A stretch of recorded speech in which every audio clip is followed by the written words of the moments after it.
In the quiet hours before dawn, when shadows still cling to ancient stones and the world holds its breath, you might find yourself standing before monuments that shouldn't exist.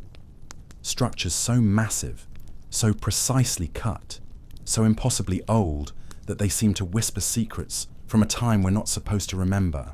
These aren't the pyramids of Egypt or the temples of Greece that fill your history books.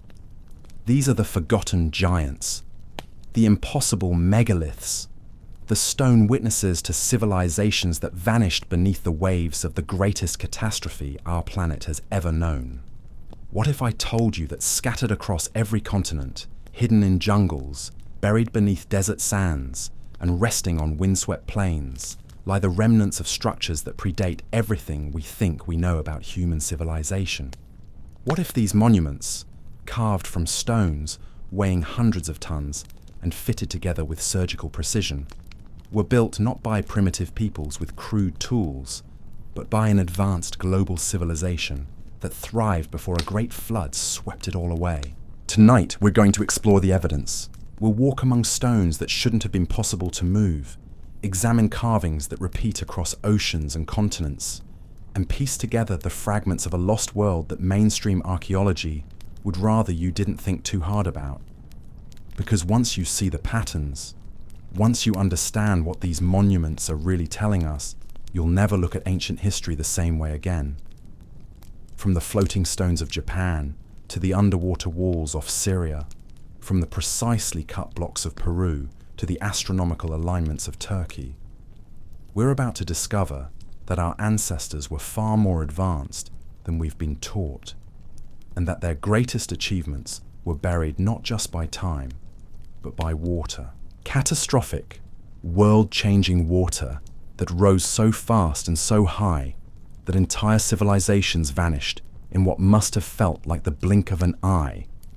So settle in, because what you're about to hear will challenge everything you thought you knew about the dawn of human civilization. This isn't just ancient history. This is the story of who we really are and who we used to be before the world ended in flood. Deep in the misty hills of Japan's countryside, where ancient forests whisper secrets to those who know how to listen, stand two monuments that defy every rule we've written about primitive technology. The first time you see them, your mind struggles to make sense of what you're looking at. They seem too perfect, too precise, too impossible for people working with stone tools and wooden levers. The Ishino-Hoden, known as the floating stone, appears to mock gravity itself. This massive granite monolith stretches over 20 feet in length, nearly 19 feet wide and 18 feet tall. We're talking about a single piece of stone that weighs 500 tons. To put that in perspective, imagine trying to move 3 fully loaded jumbo jets, except instead of wheels and engines, you're dealing with solid rock that has no intention of cooperating with your plans. But here's what makes it truly extraordinary. This colossal stone doesn't just sit on the ground like you'd expect. It hovers above a pool of water, balanced on what appears to be a thin central pillar, creating an optical illusion so perfect it seems supernatural. The engineering precision required to achieve this balance would challenge modern construction teams with all their hydraulic cranes and computer calculations. Yet somehow, using methods we can't begin to explain, ancient hands shaped this monument with surfaces so smooth they gleam like mirrors.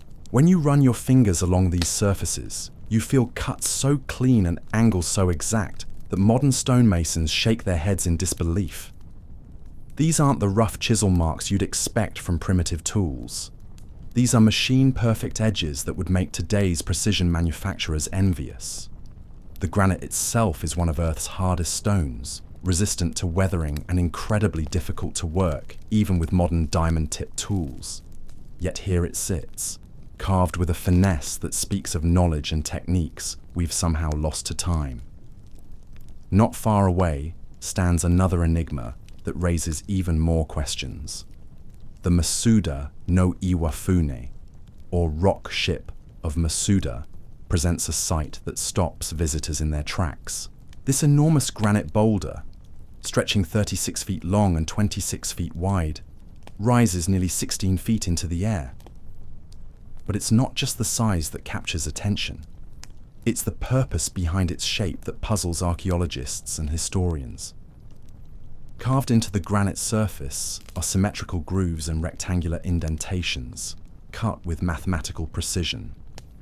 Some researchers suggest these might have been foundations for a larger structure that time has erased. Others propose they served ceremonial functions in rituals we can no longer understand. But what strikes you immediately is the complete absence of the debris you'd expect from such massive stonework. No stone chips, no carving waste, no scattered fragments that typically litter ancient work sites. This absence tells a story that mainstream archaeology struggles to explain. Either these monuments were carved elsewhere and somehow transported to their current locations, which raises its own impossible questions about moving hundreds of tons of stone across difficult terrain, or the builders possessed methods so advanced that they left no trace of their work behind. The local legends surrounding these monuments add layers of mystery that refuse to be dismissed as mere folklore. Generation after generation, the people of this region have passed down stories of beings who came from across the sea or descended from the heavens. These weren't ordinary humans, according to the tales, but advanced teachers who possessed extraordinary knowledge of architecture, astronomy, and engineering. What makes these legends particularly intriguing is their consistency with flood myths found around the world. The ancient Japanese text known as the Kojiki, written in the 8th century but recording much older traditions, describes periods of chaos when the gods sent powerful floods and storms to cleanse and reshape the land. These accounts don't stand alone. They echo similar stories from Mesopotamia, the Americas, Australia, and virtually every ancient culture that left records behind. Could these Japanese megaliths be remnants of the advanced civilization described in these flood legends? The evidence is subtle but compelling. Both structures display construction techniques that appear far beyond what we attribute to ancient Japanese culture. The precision cutting, the massive scale, the sophisticated engineering solutions all point toward builders who possessed knowledge that seems out of place in the conventional timeline. When you examine the tool marks on these stones under magnification, patterns emerge that challenge our assumptions about ancient technology. The cuts are uniform, following exact geometric principles with tolerances that would be difficult to achieve even today. The surfaces show no evidence of the progressive improvement you'd expect as workers learned their craft. Instead, they display mass beginning, as if the techniques tree from the very were already fully developed before the first stone was touched. This perfection extends to the astronomical alignments built into these monuments. Like so many megalithic sites around the world, both structures incorporate precise celestial orientations. They mark solstices, equinoxes, and the movements of specific stars with an accuracy that required generations of careful observation and mathematical calculation. But perhaps the most compelling evidence lies in what these monuments share with similar structures scattered across the globe. The massive polygonal walls of South America, the precisely fitted stones of Mediterranean ruins, the astronomical alignments of sites in Turkey and England all display remarkably similar characteristics. The techniques, the precision, the scale, even the symbolic carvings that appear across different continents suggest a level of ancient connectivity that conventional history can't easily explain. When you stand before these Japanese monuments in the quiet of dawn, when mist rises from the surrounding landscape, and the first light catches the polished stone surfaces, you can almost feel the presence of their vanished builders. These weren't simple farmers or hunter-gatherers working with crude tools. These were master engineers and astronomers who understood principles of physics, mathematics, and celestial mechanics that we're only now beginning to rediscover. The question that haunts every visitor is the same one that echoes through archaeological sites around the world. If these monuments were built by an advanced civilization, what happened to it? Why do we find only scattered remnants instead of continuous cultural development? The answer, suggested by flood legends from every corner of the earth, is that catastrophic rising waters swept away not just individual settlements, but entire networks of knowledge and civilization. The geological evidence supports this possibility. At the end of the last ice age, sea levels rose dramatically and rapidly, sometimes flooding vast coastal areas within a few generations. The fertile lowlands where advanced civilizations would naturally develop disappeared beneath hundreds of feet of water, taking with them cities, libraries, workshops, and the accumulated wisdom of millennia. What survived were the monuments built on higher ground, the massive stone structures too large and too well anchored to be swept away by even the most devastating floods. These became the mysterious megaliths that puzzle us today, silent witnesses to a lost world that once spanned the globe, standing in the shadow of Lebanon's ancient mountains, where the air still carries whispers of civilizations that once commanded the known world. You encounter something that makes modern engineers question everything they thought they knew about the limits of human capability. The massive stone blocks of Baalbek don't just challenge our understanding of ancient technology, they obliterate it completely. Picture this. You're looking at limestone blocks that weigh 800 tons each. That's not a typo. 800 tons. To give your mind something to grasp onto, imagine trying to move the equivalent of 400 cars welded together into a single, solid piece of stone. Now imagine doing it without cranes, without hydraulic lifts, without any of the machinery we consider essential for such tasks.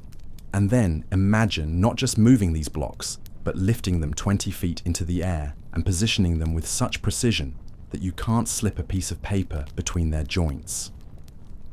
This is exactly what someone did at Baalbek, and they did it so long ago that even the Romans, master engineers in their own right, found these blocks already in place when they arrived to build their temples on top of them. The Romans, who could move mountains when they needed to, took one look at these foundation stones and decided it was easier to build around them than to attempt moving them. But Baalbek's mysteries run deeper than just the trilithon, those three impossible blocks that form part of the foundation.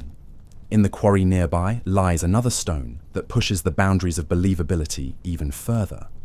Known as the Stone of the Pregnant Woman, this single block weighs over 1,000 tons and remains exactly where ancient hands left it, as if the workers simply vanished mid-project. Standing before this abandoned giant, you can almost feel the presence of its creators. The stone shows clear evidence of intentional shaping. Tool marks follow precise patterns across its surface. Channels and cuts indicate exactly how it was meant to be extracted from the bedrock. Everything suggests a level of planning and technical knowledge that should be impossible for the time period we're told it comes from. Local Lebanese traditions offer explanations that mainstream archaeology dismisses, but cannot replace with anything more convincing. The stories speak of giants who once inhabited this valley, beings of immense strength who could lift these stones as easily as you might pick up a book. While such tales sound fantastical to modern ears, they represent the genuine attempts of people to explain achievements that seemed impossible, even to those who witnessed their aftermath. What makes these legends particularly intriguing is their global consistency. From the mountains of Peru to the hills of Easter Island, from the plains of England to the deserts of Egypt, ancient cultures consistently attributed their most impressive monuments to beings of extraordinary capability. Giants, gods, sky people, the names change, but the essential story remains the same.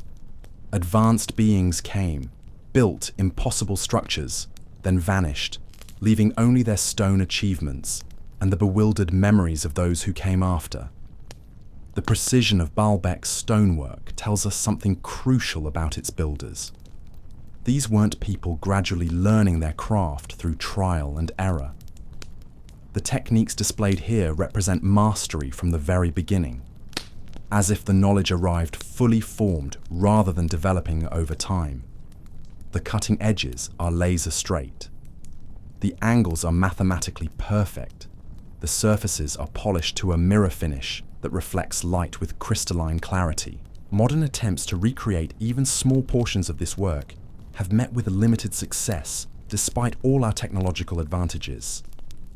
The hardness of the limestone, the scale of the blocks, the precision of the cuts, all combine to create challenges that push contemporary engineering to its limits. Yet somehow, using methods we can't identify, ancient builders accomplished this work and made it look effortless. The absence of intermediate steps in the archaeological record adds another layer to the mystery. At most ancient sites, you can trace the gradual development of building techniques. Early structures show simpler methods that evolved over time into more sophisticated approaches. At Baalbek, there is no such progression. The earliest work displays the same impossible precision as everything that followed, suggesting the builders arrived with their techniques already perfected. This pattern repeats at megalithic sites around the world. The massive walls of Sacsayhuaman in Peru display the same sudden appearance of advanced technique. The underwater structures off Japan's coast show similar precision, appearing without developmental precedent.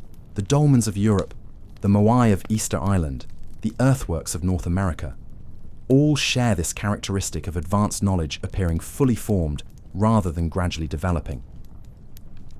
When you map these sites on a global scale, patterns emerge that challenge conventional ideas about ancient isolation.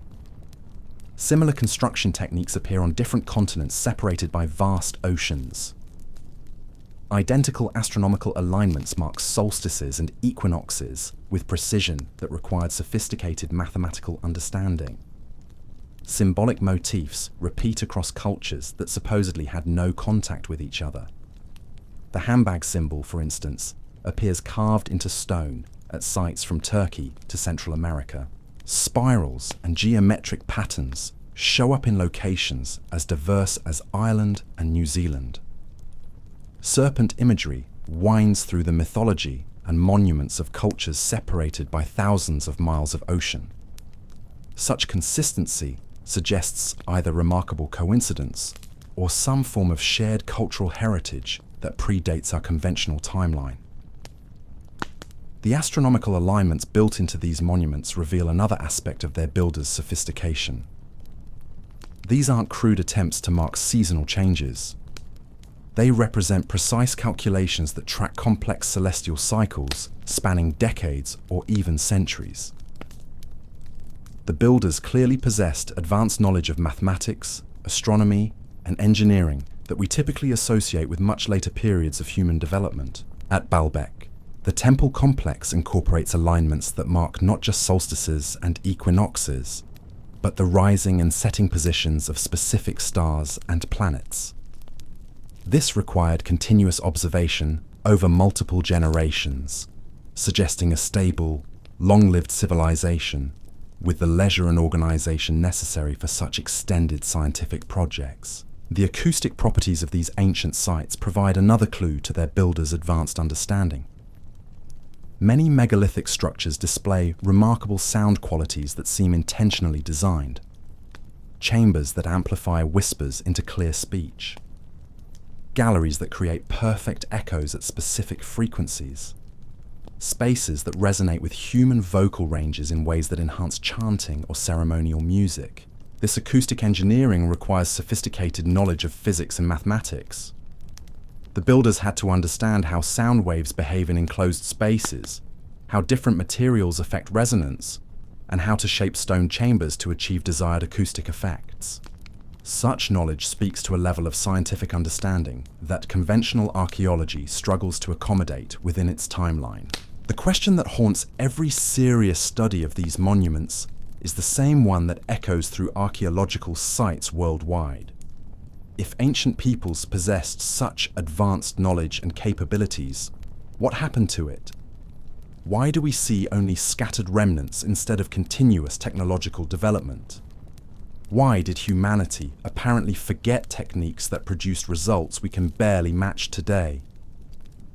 The answer, suggested by flood legends from every inhabited continent, lies in catastrophic environmental change that swept away not just individual communities, but entire networks of civilization. The rising waters that marked the end of the last ice age didn't rise gradually over millennia. They rose in devastating pulses that could flood vast areas within generations or even decades. The fertile coastal plains, where advanced civilizations would naturally develop, disappeared beneath hundreds of feet of water. Cities, workshops, libraries, schools, the entire infrastructure of knowledge and culture all vanished beneath the waves. What survived were the monuments built on higher ground, the massive stone structures anchored too deeply and built too well to be swept away even by the most catastrophic floods. These became the mysterious megaliths that puzzle us today, silent witnesses to a lost world that once connected continents through shared knowledge, techniques, and possibly even direct communication. The precision of their construction, the sophistication of their astronomical alignments, the consistency of their symbolic systems, all point toward a level of ancient connectivity that mainstream history has yet to acknowledge. Standing among these monuments in the quiet hours before dawn, when the first light touches stones that have waited through millennia for someone to understand their message, you begin to grasp the magnitude of what was lost. These weren't the products of primitive people struggling with crude tools. They were the achievements of a sophisticated global civilization that understood principles of engineering, astronomy, and mathematics that we're only now beginning to rediscover.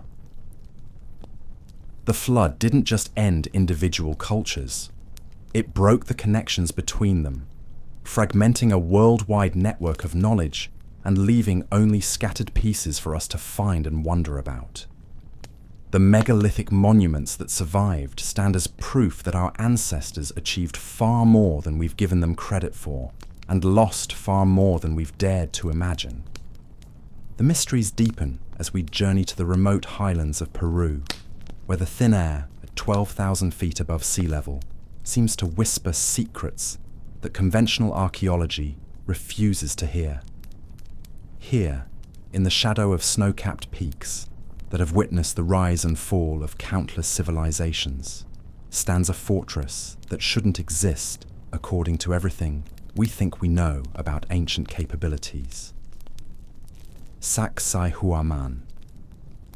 Even the name sounds like an incantation, and when you first lay eyes on this impossible construction, you understand why the Spanish conquistadors believed they had encountered the work of demons.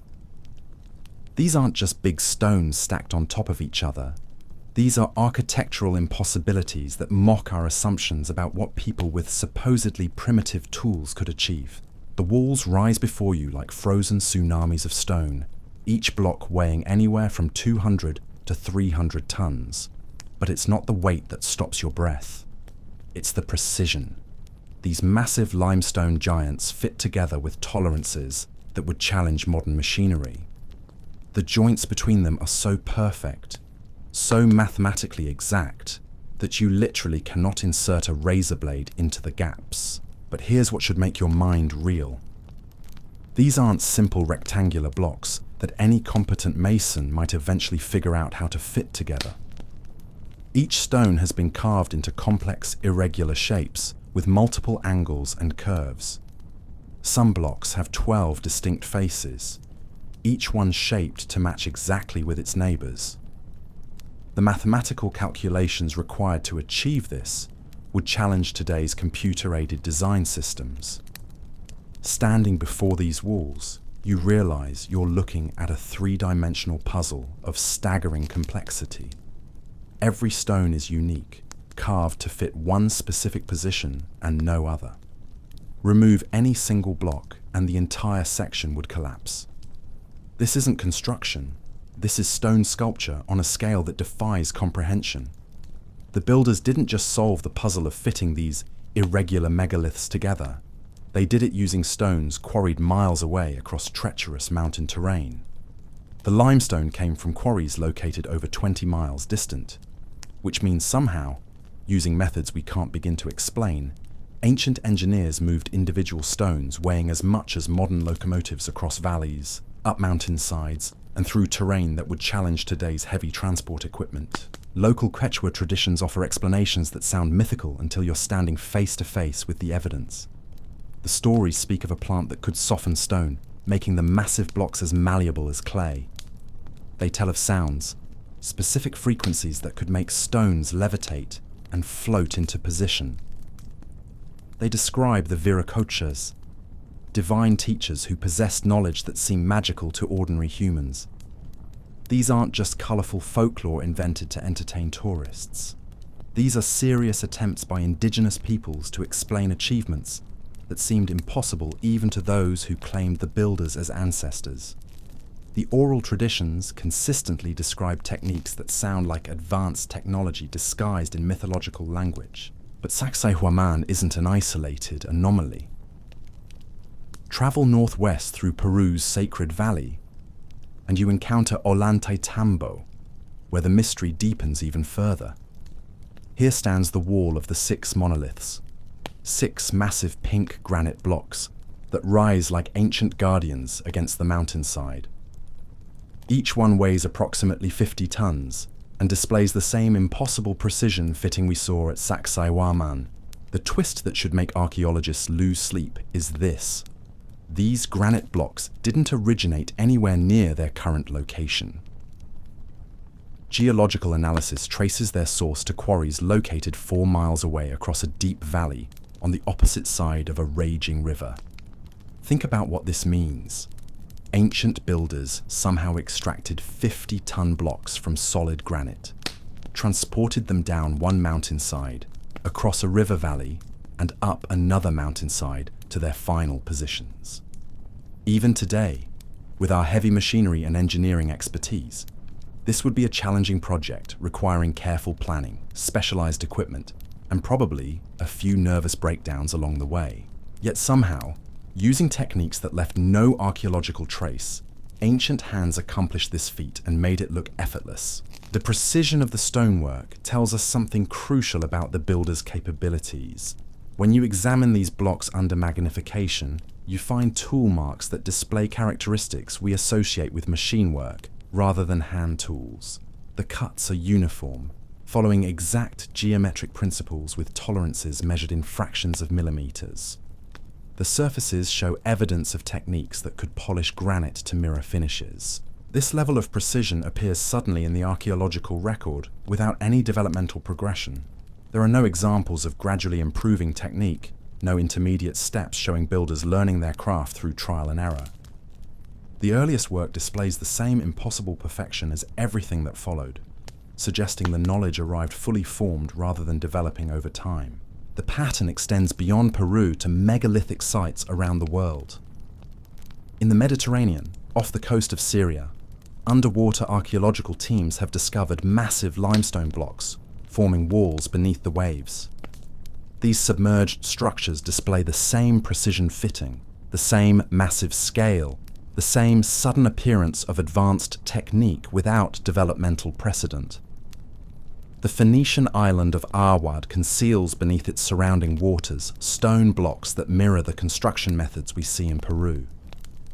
Fitted together without mortar, precisely cut, perfectly aligned, these underwater megaliths suggest that the advanced building techniques weren't limited to any single culture or geographic region. They represent a global phenomenon that conventional archaeology struggles to explain. What makes these underwater discoveries particularly significant is their location beneath current sea levels. For these structures to have been built above water, sea levels must have been dramatically lower when construction took place. This aligns perfectly with the geological evidence for catastrophic flooding at the end of the last ice age, when melting ice sheets raised ocean levels by hundreds of feet within a relatively short time span. The symbolic carvings found at these sites provide another piece of the puzzle. At Ollantaytambo, nearby stones bear intricate geometric designs, spirals, and stylized figures that appear identical to carvings found at sites thousands of miles away. The same spiral motifs appear carved into megaliths in Ireland. The same geometric patterns decorate ancient sites in Turkey. The same stylized figures holding bag-like objects appear in carvings from Mesopotamia to Central America. This consistency across vast distances suggests either remarkable coincidence or some form of shared cultural heritage that connected ancient civilizations in ways our conventional timeline doesn't accommodate. The symbols aren't just similar, they're often identical, carved with the same proportions, the same stylistic elements, the same precise geometric relationships. The astronomical alignments built into these structures reveal another aspect of their builders' sophistication. Like megalithic sites worldwide, both Sacsayhuaman and Ollantaytambo incorporate precise celestial orientations. They mark solstices, equinoxes, and the positions of specific stars with accuracy that required generations of careful observation and mathematical calculation. These aren't crude attempts to track seasonal changes for agricultural purposes. They represent complex astronomical computers built in stone, capable of predicting eclipses, tracking planetary cycles, and maintaining calendar systems that remained accurate over centuries. The knowledge required to design and construct such instruments speaks to a level of scientific understanding that challenges every assumption about ancient capabilities. The acoustic properties of these sites provide yet another clue to their builders' advanced knowledge. Many of the stone chambers and courtyards at these Peruvian sites display remarkable sound characteristics that seem intentionally engineered. Whispers carry clearly across vast distances. Sounds amplify at specific frequencies. Echo patterns create complex harmonic relationships that enhance human vocal ranges. This acoustic engineering requires sophisticated understanding of physics, mathematics, and the behavior of sound waves in different materials and spaces. The builders had to understand resonance frequencies, harmonic relationships, and how to shape stone structures to achieve desired acoustic effects. Such knowledge represents a level of scientific sophistication that conventional history places much later in human development. When you map these Peruvian sites alongside similar structures worldwide, patterns emerge that challenge our understanding of ancient isolation. The same construction techniques appear on different continents. The same astronomical alignments mark identical celestial events. The same symbolic systems appear carved into stone separated by thousands of miles of ocean. This global consistency suggests something that mainstream archaeology hesitates to consider. What if these monuments represent remnants of a worldwide civilization that possessed advanced knowledge of engineering, astronomy, and mathematics? What if the similarities we see aren't coincidences, but evidence of cultural connections that spanned continents before catastrophic flooding disrupted these ancient networks? The flood legends preserved by cultures worldwide support this possibility. From the Andes to the Mediterranean, from Japan to the Americas, ancient peoples consistently remembered catastrophic water events that swept away entire civilizations. These weren't gradual changes that societies could adapt to over generations. They were sudden, devastating floods that transformed the world within lifetimes. The geological evidence confirms that such catastrophic flooding actually occurred. At the end of the last ice age, melting ice sheets didn't raise sea levels gradually over millennia. They released massive volumes of water in periodic outburst floods that could raise ocean levels by dozens of feet within decades or even years. Coastal civilizations that had developed over thousands of years could vanish beneath the waves within a single generation. What survived were the monuments built on higher ground, the massive stone structures too well anchored and too precisely constructed to be swept away, even by the most devastating floods. These became the mysterious megaliths that puzzle us today, silent witnesses to a lost world that once connected continents through shared knowledge, techniques, and possibly direct communication. The precision of their construction, the sophistication of their astronomical alignments, the consistency of their symbolic systems all point towards something that challenges our most basic assumptions about the past. These weren't the random achievements of isolated primitive cultures. They represent the scattered remnants of a sophisticated global civilization that understood principles of science and engineering we're only now beginning to rediscover. Standing among these ancient stones as dawn breaks over the Peruvian highlands, when the first light catches surfaces that have waited through millennia for someone grasped the magnitude of what was lost. That to understand their message, you begin to flood, didn't just end individual cultures. It shattered the connections between them, fragmenting a worldwide network of knowledge and leaving only scattered pieces for us to find and wonder about. The megalithic monuments that survived stand as proof that our ancestors achieved far more than we've given them credit for, and lost far more than we've dared to imagine. They remind us that human civilization has risen to great heights before, only to be brought low by forces beyond any individual culture's control. And they whisper the uncomfortable truth that if it happened once, it could happen again. Far beneath the rolling waves of the Mediterranean Sea, where sunlight fades into eternal darkness, divers have discovered something that shouldn't exist. Massive stone blocks, perfectly fitted together without mortar, resting on the ocean floor like the foundations of a drowned world. These aren't natural formations. They're architectural achievements that speak of human hands, human planning, human ambition. But they lie beneath hundreds of feet of water that has covered them for thousands of years. This is just one piece of evidence pointing toward a truth that mainstream archaeology desperately wants to ignore.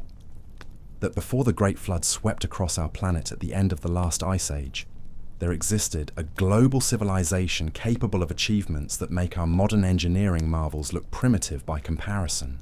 And the proof isn't hidden in dusty archives or theoretical papers. It's carved in stone, built into monuments, and scattered across every continent on Earth. In the windswept heights of the Golan, where ancient battlefields have witnessed the rise and fall of empires, stands a structure so perfectly aligned with astronomical events that it could serve as a cosmic calendar accurate to the day. Rujm el-Hiri, known locally as the stone heap of the wild cat, consists of massive concentric circles constructed from over 42,000 tons of volcanic basalt. From ground level, it appears to be nothing more than scattered stone walls. But from above, its true genius reveals itself. The structure forms perfect circles within circles, radiating outward from a central burial mound like ripples frozen in stone. The precision is breathtaking. Each ring maintains exact geometric relationships with its neighbors. The spacing follows mathematical principles that wouldn't look out of place in a modern engineering textbook. And the entire complex aligns with celestial events, with an accuracy that required generations of careful astronomical observation. On the summer solstice, the longest day of the year, the first rays of dawn penetrate directly through the structure's entrance, illuminating the central chamber in a shaft of golden light. This isn't coincidence. This is deliberate engineering that demonstrates sophisticated understanding of Earth's relationship to the sun, the precession of equinoxes, and the complex cycles that govern our planet's celestial mechanics. But Rujm el-Hiri predates the civilizations we credit with such astronomical knowledge by thousands of years. Built approximately 5,000 years ago, it stands as testament to scientific understanding that supposedly didn't exist in human consciousness until much later periods. The builders possess knowledge of mathematics, geometry, and astronomy that challenges every assumption about ancient capabilities. Local Druze legends speak of giants who built this monument in a single night, carrying massive stones effortlessly in their bare hands. While such tales might sound fantastical, they echo similar traditions found worldwide, wherever massive megalithic structures challenge our understanding of ancient possibilities. From Easter Island to England, from Peru to Japan, ancient peoples consistently attributed their most impressive monuments to beings of extraordinary capability. The consistency of these global traditions suggests something more than mere coincidence. They represent the collective memory of encounters with knowledge and abilities that seem supernatural to observers who lacked the scientific framework to understand what they were witnessing. Advanced engineering techniques, sophisticated astronomical calculations, precise mathematical relationships, all could easily appear magical to cultures that hadn't yet developed these capabilities themselves. The stone circles of Rujum el-Hiri share remarkable similarities with megalithic monuments found across the globe. The same astronomical alignments mark solstices and equinoxes with identical precision. The same geometric principles govern the relationships between different structural elements. The same massive scale suggests organized societies capable of coordinating enormous construction projects over extended periods. This pattern of global similarity extends far beyond a single site or region. In the deserts of Saudi Arabia, standing like an impossible sculpture carved by divine hands, the Al-Nazla rock formation displays characteristics that challenge our understanding of natural geological processes. Two enormous sandstone boulders sit perfectly balanced on narrow pedestals, separated by a vertical split so precise it appears to have been cut by a laser rather than shaped by natural forces. The split divides the formation with mathematical perfection, creating a gap that runs straight and true from top to bottom without the slightest deviation. Geologists examining this formation struggle to explain how natural processes could produce such exact results. Wind erosion, seismic activity, thermal expansion, none of the usual suspects can account for the surgical precision of this divide. What makes Al-Nazla even more intriguing are the petroglyphs carved into its surface. Ancient symbols and figures etched deep into the stone suggest that early peoples recognized something special about this formation. They chose this location specifically for their artistic expressions, perhaps because they too were awed by its impossible perfection. The petroglyphs themselves display sophisticated artistic techniques and symbolic complexity that speaks to advanced cultural development among their creators. Animals, human figures, and abstract geometric patterns adorn the stone surfaces with a skill that required specialized tools and considerable artistic training. These weren't crude scratches made by primitive nomads. They represent the work of accomplished artists working within established cultural traditions. Local Arabian folklore provides explanations that mainstream geology dismisses but cannot replace with anything more convincing. The legends speak of ancient peoples who possess mastery over stone, capable of shaping rock as easily as potters shape clay. They describe tools and techniques that could alter the very consistency of stone, making it soft and malleable during construction, then allowing it to harden again into its final form. While such descriptions sound mythical to modern ears, they echo similar accounts from cultures worldwide. Peruvian traditions speak of plants that could soften stone. Japanese legends describe techniques that could make massive blocks lighter than air. Egyptian texts reference methods that could move mountains with sound and vibration. The global consistency of these accounts suggests they might preserve genuine memories of advanced technologies disguised in mythological language. If ancient civilizations possessed methods of stoneworking that we haven't rediscovered, it would explain many of the impossibilities we encounter at megalithic sites worldwide. The precision cutting, the massive scales, the complex geometric relationships all become more understandable if we assume the builders had access to techniques more sophisticated than the bronze chisels and wooden levers that conventional archaeology assigns to these periods. The evidence suggests that somewhere in humanity's past, knowledge existed that was lost when catastrophic environmental changes disrupted the civilizations that preserved it. Deep beneath the sands of Egypt, where the weight of millennia has buried secrets that would rewrite the history books, lies a structure that doesn't belong in any conventional timeline. The Osirian at Abydos challenges every assumption about ancient Egyptian capabilities and raises uncomfortable questions about the true age of megalithic construction techniques. Unlike the ornate temples and elaborate tombs that characterize classic Egyptian architecture, the Osirian displays a stark, minimalist sophistication that seems almost modern in its simplicity. Massive granite pillars, each weighing over 100 tons, support a symmetric chamber partially submerged in groundwater. The stonework shows precision that rivals anything produced by contemporary technology, with joints so perfect they appear machine-cut rather than shaped by human hands. What immediately strikes visitors is the complete absence of the hieroglyphic inscriptions and decorative reliefs that adorn virtually every other Egyptian monument. The surfaces are smooth, unadorned, focusing attention entirely on the perfection of the engineering. This austere elegance stands in stark contrast to the elaborate artistic traditions we associate with Egyptian civilization, suggesting the Osirian might predate or represent a completely different cultural tradition. Traditional Egyptologists attribute the structure to Seti I, dating it to approximately 1300 years before the Common Era.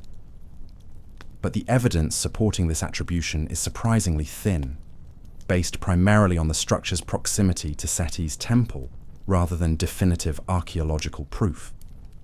The construction techniques, the architectural style, and the extensive water erosion patterns visible on the stone surfaces all suggest a much earlier origin. The water erosion is particularly significant because it indicates exposure to rainfall patterns that haven't existed in Egypt for thousands of years. The region's current desert climate couldn't produce the weathering patterns observed on the Osirian stones. Such erosion requires the kind of sustained precipitation that characterized the Sahara during earlier, wetter periods at the end of the last ice age. Egyptian mythology provides clues that mainstream archaeology has been reluctant to explore. The ancient texts consistently describe many of their most sacred sites as inherited rather than constructed by the dynastic Egyptians themselves.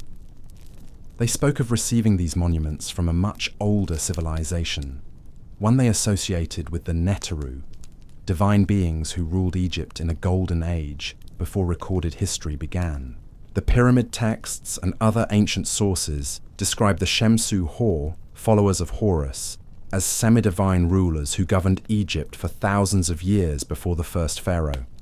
These texts aren't presented as mythology, but as historical records, genealogies that trace Egyptian royal lineage back to divine ancestors who possessed extraordinary knowledge and capabilities. Could the Osirian represent one of these inherited structures?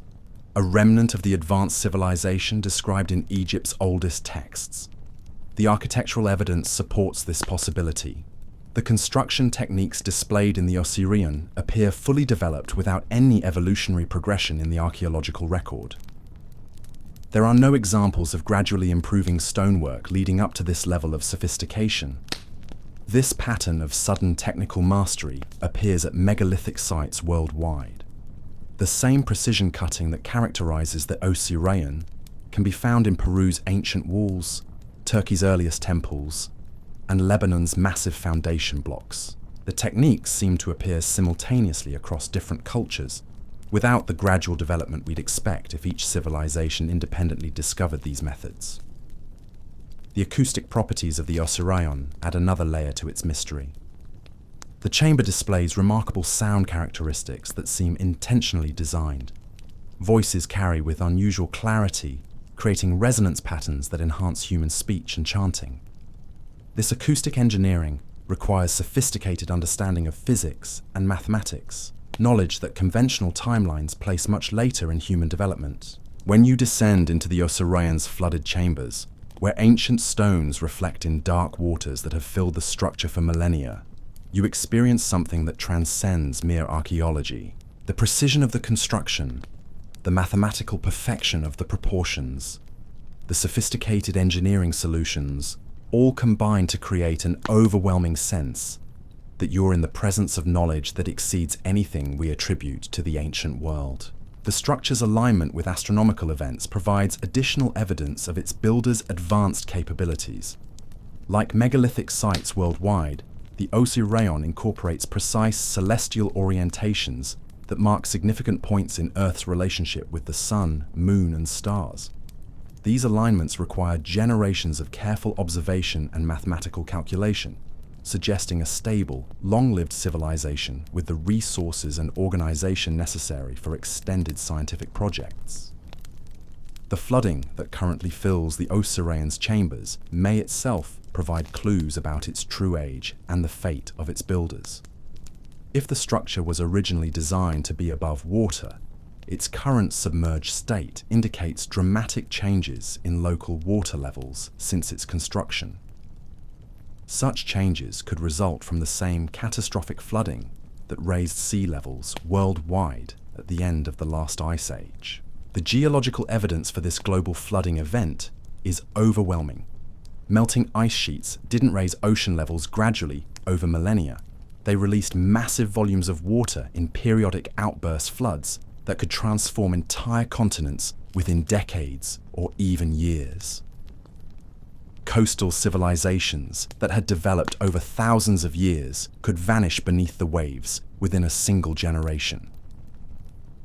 What survived were the monuments built on higher ground or constructed with such massive stone blocks that even catastrophic flooding couldn't sweep them away.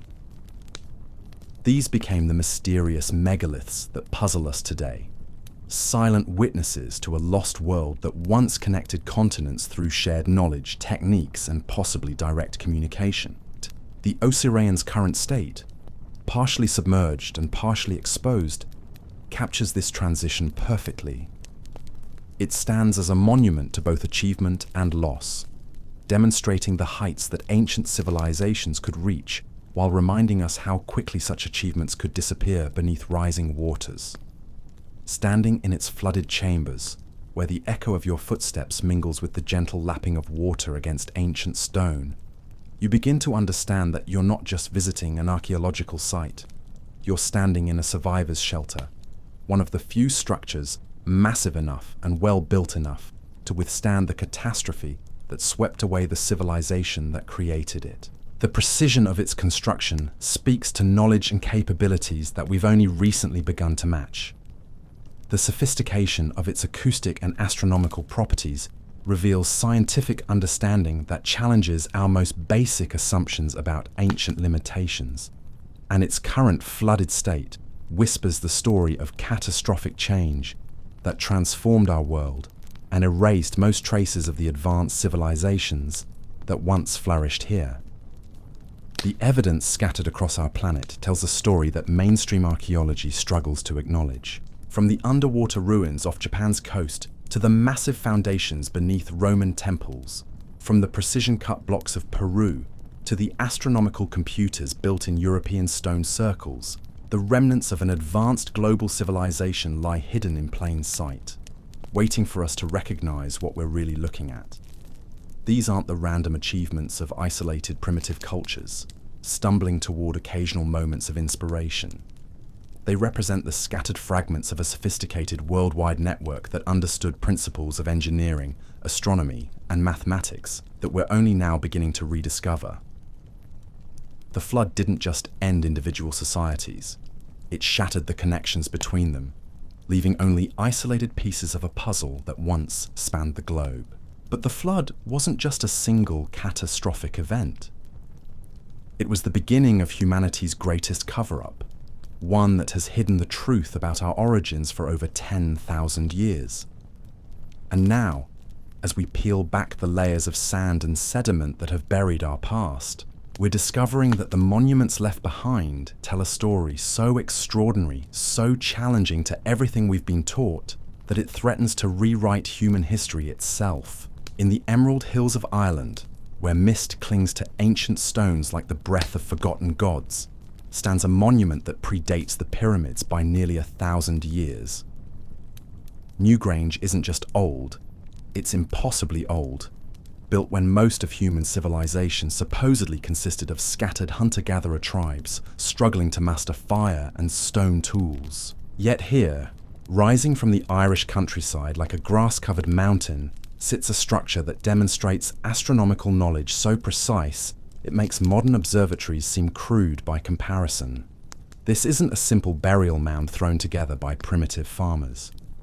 This is a sophisticated machine built from stone, designed to capture a single moment of celestial perfection that occurs just once each year. The monument spans over 250 feet in diameter, and rises 40 feet above the surrounding landscape. But its true genius lies hidden within, where a narrow passage leads deep into the heart of the structure. For most of the year, this inner chamber remains in complete darkness. But on the winter solstice, the shortest day and longest night, something magical happens that shouldn't be possible given the supposed limitations of its builders. As the sun rises on December 21st, a single shaft of golden light enters through a precisely positioned opening above the entrance. This beam travels down the 60-foot passage, penetrating deeper and deeper into the monument's heart until it illuminates the inner chamber in brilliant light for exactly 17 minutes. Then, as the sun moves higher in the sky, the light fades, and the chamber returns to darkness for another year. This isn't luck.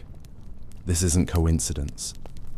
This is precision engineering that required mathematical calculations, astronomical observations spanning decades, and construction techniques that we struggle to match even with modern technology. The builders had to understand the complex relationship between Earth's rotation, its orbit around the Sun, and the subtle changes in solar position that occur over the course of a year. But the sophistication goes even deeper. The passage that channels the solstice light is lined with massive stones, some weighing over 40 tons, fitted together with joints so precise they've remained watertight for over 5,000 years. The corbelled ceiling displays engineering principles that wouldn't look out of place in a contemporary architecture textbook, and the entire structure incorporates drainage systems so effective they've kept the interior dry through 50 centuries of Irish weather. When you examine the carved stones that decorate Newgrange's interior, patterns emerge that challenge our understanding of ancient artistic capabilities. Spirals, circles, zigzag lines, and complex geometric designs cover nearly every surface. These aren't random decorations scratched into stone by bored builders. They represent a sophisticated symbolic system that appears at megalithic sites around the world. The same spiral motifs that adorn Newgrange's stones appear carved into monuments in Spain, Malta, and as far away as Peru. The same geometric patterns decorate ancient sites in Turkey, Egypt, and the Pacific Islands. The consistency of these symbols across vast distances and supposedly isolated cultures suggests either remarkable coincidence or evidence of ancient connections that our conventional timeline doesn't acknowledge. Travel south from Ireland's misty hills to the sun-baked plains of southern Spain, and you encounter another monument that demonstrates the global reach of these advanced building techniques. Dolmen de Menga, near Antequera, displays many of the same characteristics we saw at Newgrange, but with its own unique innovations that push the boundaries of what we consider possible for ancient engineering. The dolmen stretches nearly 70 feet in length and consists of massive stone slabs, some weighing over 150 tons, arranged to form a covered passage leading to an inner chamber. But what makes this structure truly extraordinary is the precision of its astronomical alignment and the sophistication of its construction techniques. Like Newgrange, Dolmen de Menga is oriented to capture specific celestial events. Its entrance faces the exact point on the horizon where the sun rises during the summer solstice. This alignment required the same kind of advanced astronomical knowledge we saw in Ireland, demonstrating that the builders possessed scientific understanding that supposedly didn't exist in human consciousness during the periods when these monuments were constructed. The capstones that cover the passage display engineering solutions that would challenge modern construction teams. These aren't rough slabs balanced precariously on supporting pillars.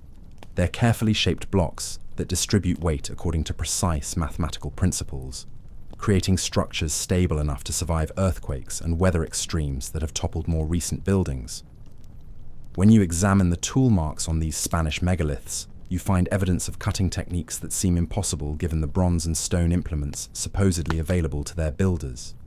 The surfaces show uniformity that suggests machine precision, rather than hand tools.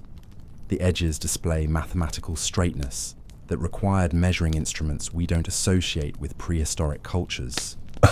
But perhaps most intriguingly, both Newgrange and Dolmen de Menga show evidence of the same acoustic engineering we've encountered at sites worldwide.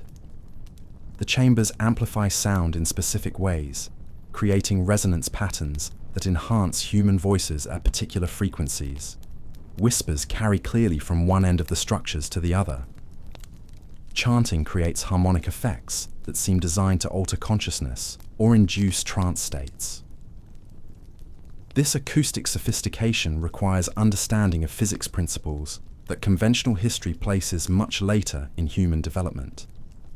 The builders had to know how sound waves behave in enclosed spaces, how different materials affect resonance, and how to shape stone chambers to achieve desired acoustic effects. Such knowledge speaks to scientific capabilities that challenge every assumption about ancient limitations. The symbolic systems carved into these European megaliths provide another piece of the global puzzle. The spirals, geometric patterns, and abstract designs that appear at sites across Ireland, Spain, Malta, and Britain don't just share superficial similarities. They often display identical proportions, the same mathematical relationships, the same precise geometric constructions. When you map these symbols alongside similar carvings found at sites in Turkey, Egypt, Peru, and other locations worldwide, patterns emerge that suggest something far more significant than coincidental parallel development. The consistency is too precise, the mathematical relationships too complex, the execution too sophisticated to represent independent discoveries by isolated cultures. This global symbolic consistency extends to the astronomical alignments built into these monuments. Sites separated by thousands of miles consistently mark the same celestial events with identical precision. Summer and winter solstices, spring and autumn equinoxes, the rising and setting positions of specific stars and constellations, all tracked with mathematical accuracy that required generations of careful observation. The coordination necessary to maintain such consistent astronomical alignments across vast distances suggests something that mainstream archaeology hesitates to consider. What if these monuments represent remnants of a global civilization that possessed advanced knowledge of astronomy, mathematics, and engineering? What if the similarities we observe aren't coincidences, but evidence of cultural connections that spanned continents before catastrophic flooding disrupted these ancient networks? The geological evidence for such catastrophic flooding grows stronger with each passing year. Ice core data reveals that the transition from the last ice age to our current interglacial period wasn't gradual. It occurred in dramatic pulses that could raise sea levels by dozens of feet within decades. Coastal civilizations that had developed over millennia could vanish beneath the waves within single generations. The underwater archaeological discoveries scattered across our planet's ocean floors provide direct evidence that advanced civilizations existed in areas now submerged beneath hundreds of feet of water. Off the coast of Japan, divers have found massive stone structures displaying the same precision cutting and astronomical alignments we see at surface sites.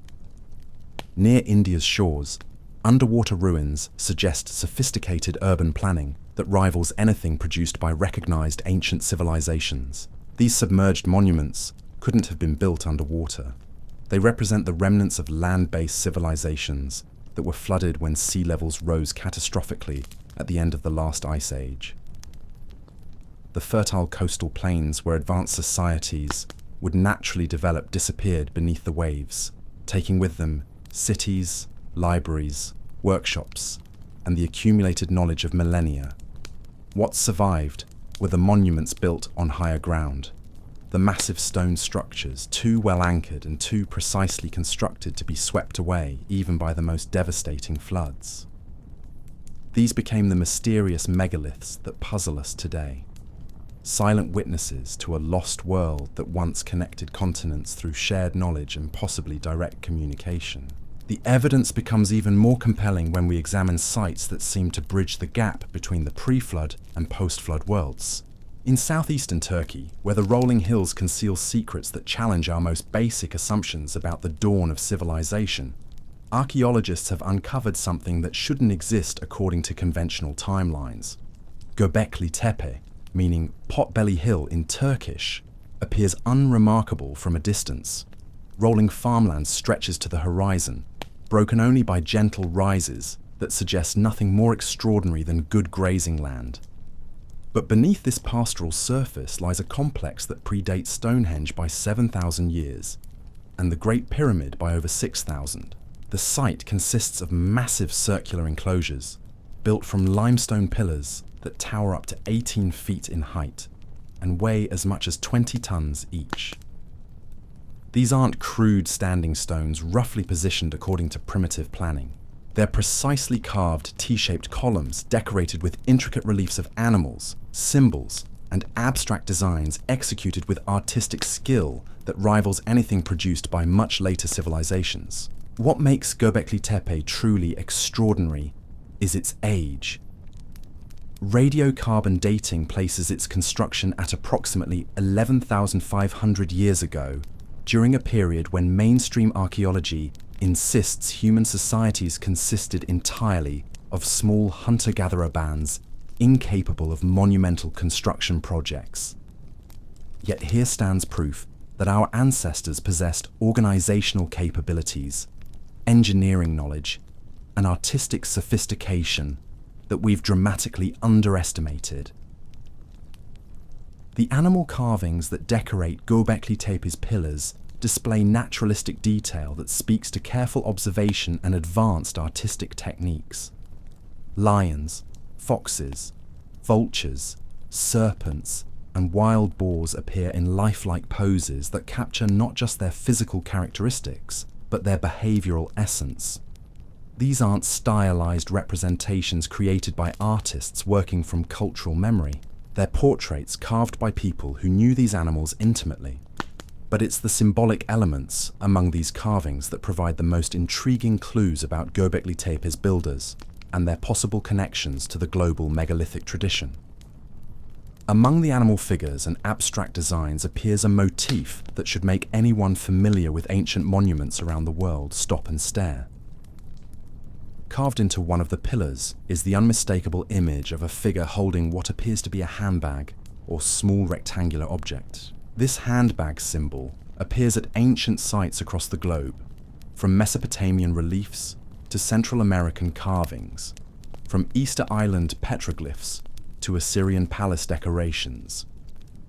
The consistency of this image across cultures separated by oceans and millennia suggests either remarkable coincidence or evidence of ancient connections that our conventional understanding of history can't accommodate. The precision of Göbekli Tepe's construction reveals another aspect of its builders' sophisticated capabilities. The massive pillars weren't just roughly shaped and positioned, they were carved according to exact specifications, transported across difficult terrain, and erected within carefully planned circular arrangements that demonstrate advanced understanding of geometry and engineering principles. Recent archaeological work has revealed that Göbekli Tepe isn't an isolated phenomenon.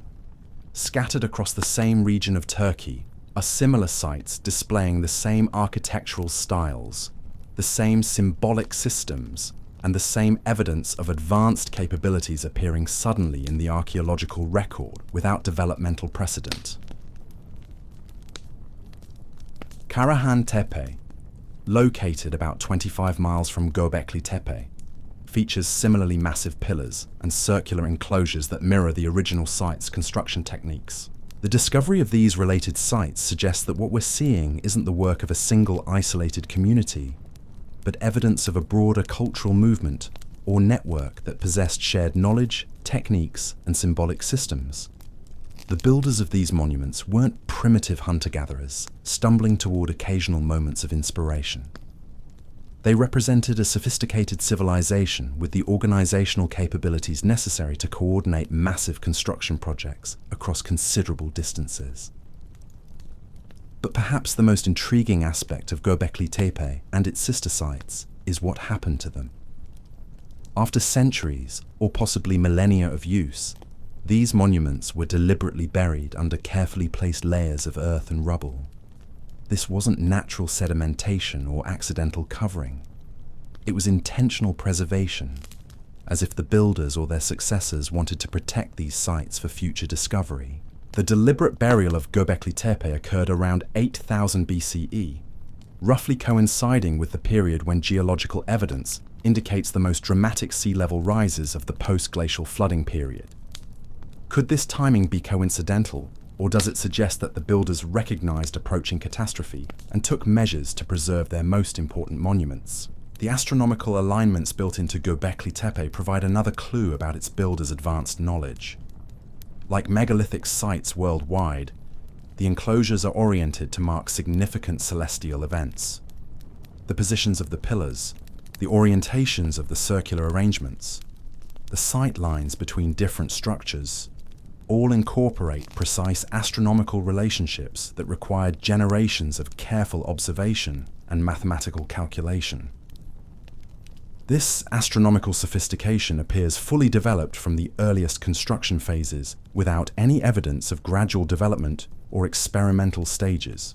The builders possessed complete understanding of celestial mechanics from the beginning, suggesting they inherited this knowledge from even earlier sources rather than developing it through their own observations. When you stand among Göbekli Tepe's massive pillars in the quiet hours before dawn, when the first light begins to illuminate carvings that have waited through millennia for someone to understand their message, you begin to grasp the magnitude of what we've lost. These monuments don't represent the first stirrings of civilization emerging from primitive conditions. They represent the last remnants of something far more sophisticated, the final expressions of knowledge and capabilities that were already ancient when these stones were carved. The flood legends preserved by cultures worldwide take on new meaning when viewed in light of sites like Göbekli Tepe. These weren't just stories invented to explain natural disasters. They were historical memories of real events that swept away civilizations capable of achievements we're only now beginning to appreciate. The advanced knowledge, the sophisticated techniques, the global symbolic systems all point toward a lost world that connected continents through shared understanding. The evidence continues to accumulate with each new archaeological discovery. In China's remote mountains, vast underground complexes display precision excavation techniques that rival anything achieved by modern machinery. On Easter Island, massive stone figures demonstrate transportation and construction capabilities that challenge our understanding of ancient possibilities. In the Americas, earthworks incorporate astronomical alignments and acoustic properties that required advanced scientific knowledge. These aren't isolated anomalies that can be dismissed as statistical outliers. They represent a consistent pattern of ancient achievements that exceed what conventional timelines allow. The similarities in construction techniques, astronomical alignments, symbolic systems, and acoustic properties all point towards shared knowledge that transcended individual cultures and connected civilizations across vast distances. The global distribution of these advanced monuments suggests something that mainstream archaeology has been reluctant to acknowledge. Before the catastrophic flooding that marked the end of the last ice age, there existed a worldwide civilization that possessed scientific and engineering knowledge we've only recently begun to match. This civilization developed techniques for working with massive stones, created astronomical instruments of extraordinary precision, and established symbolic systems that conveyed complex information across generations. The flood didn't just end individual societies.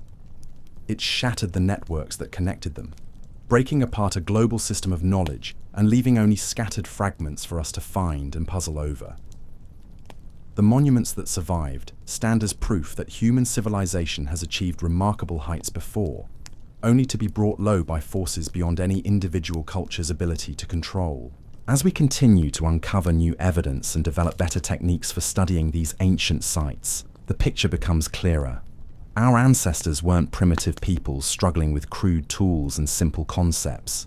They were sophisticated engineers, astronomers, and architects who understood principles of science and mathematics that we're still working to fully comprehend. The megalithic monuments scattered across our planet aren't just impressive archaeological curiosities. They're messages from a lost world, coded in stone and aligned with the stars, waiting for us to develop the wisdom necessary to read what they're trying to tell us.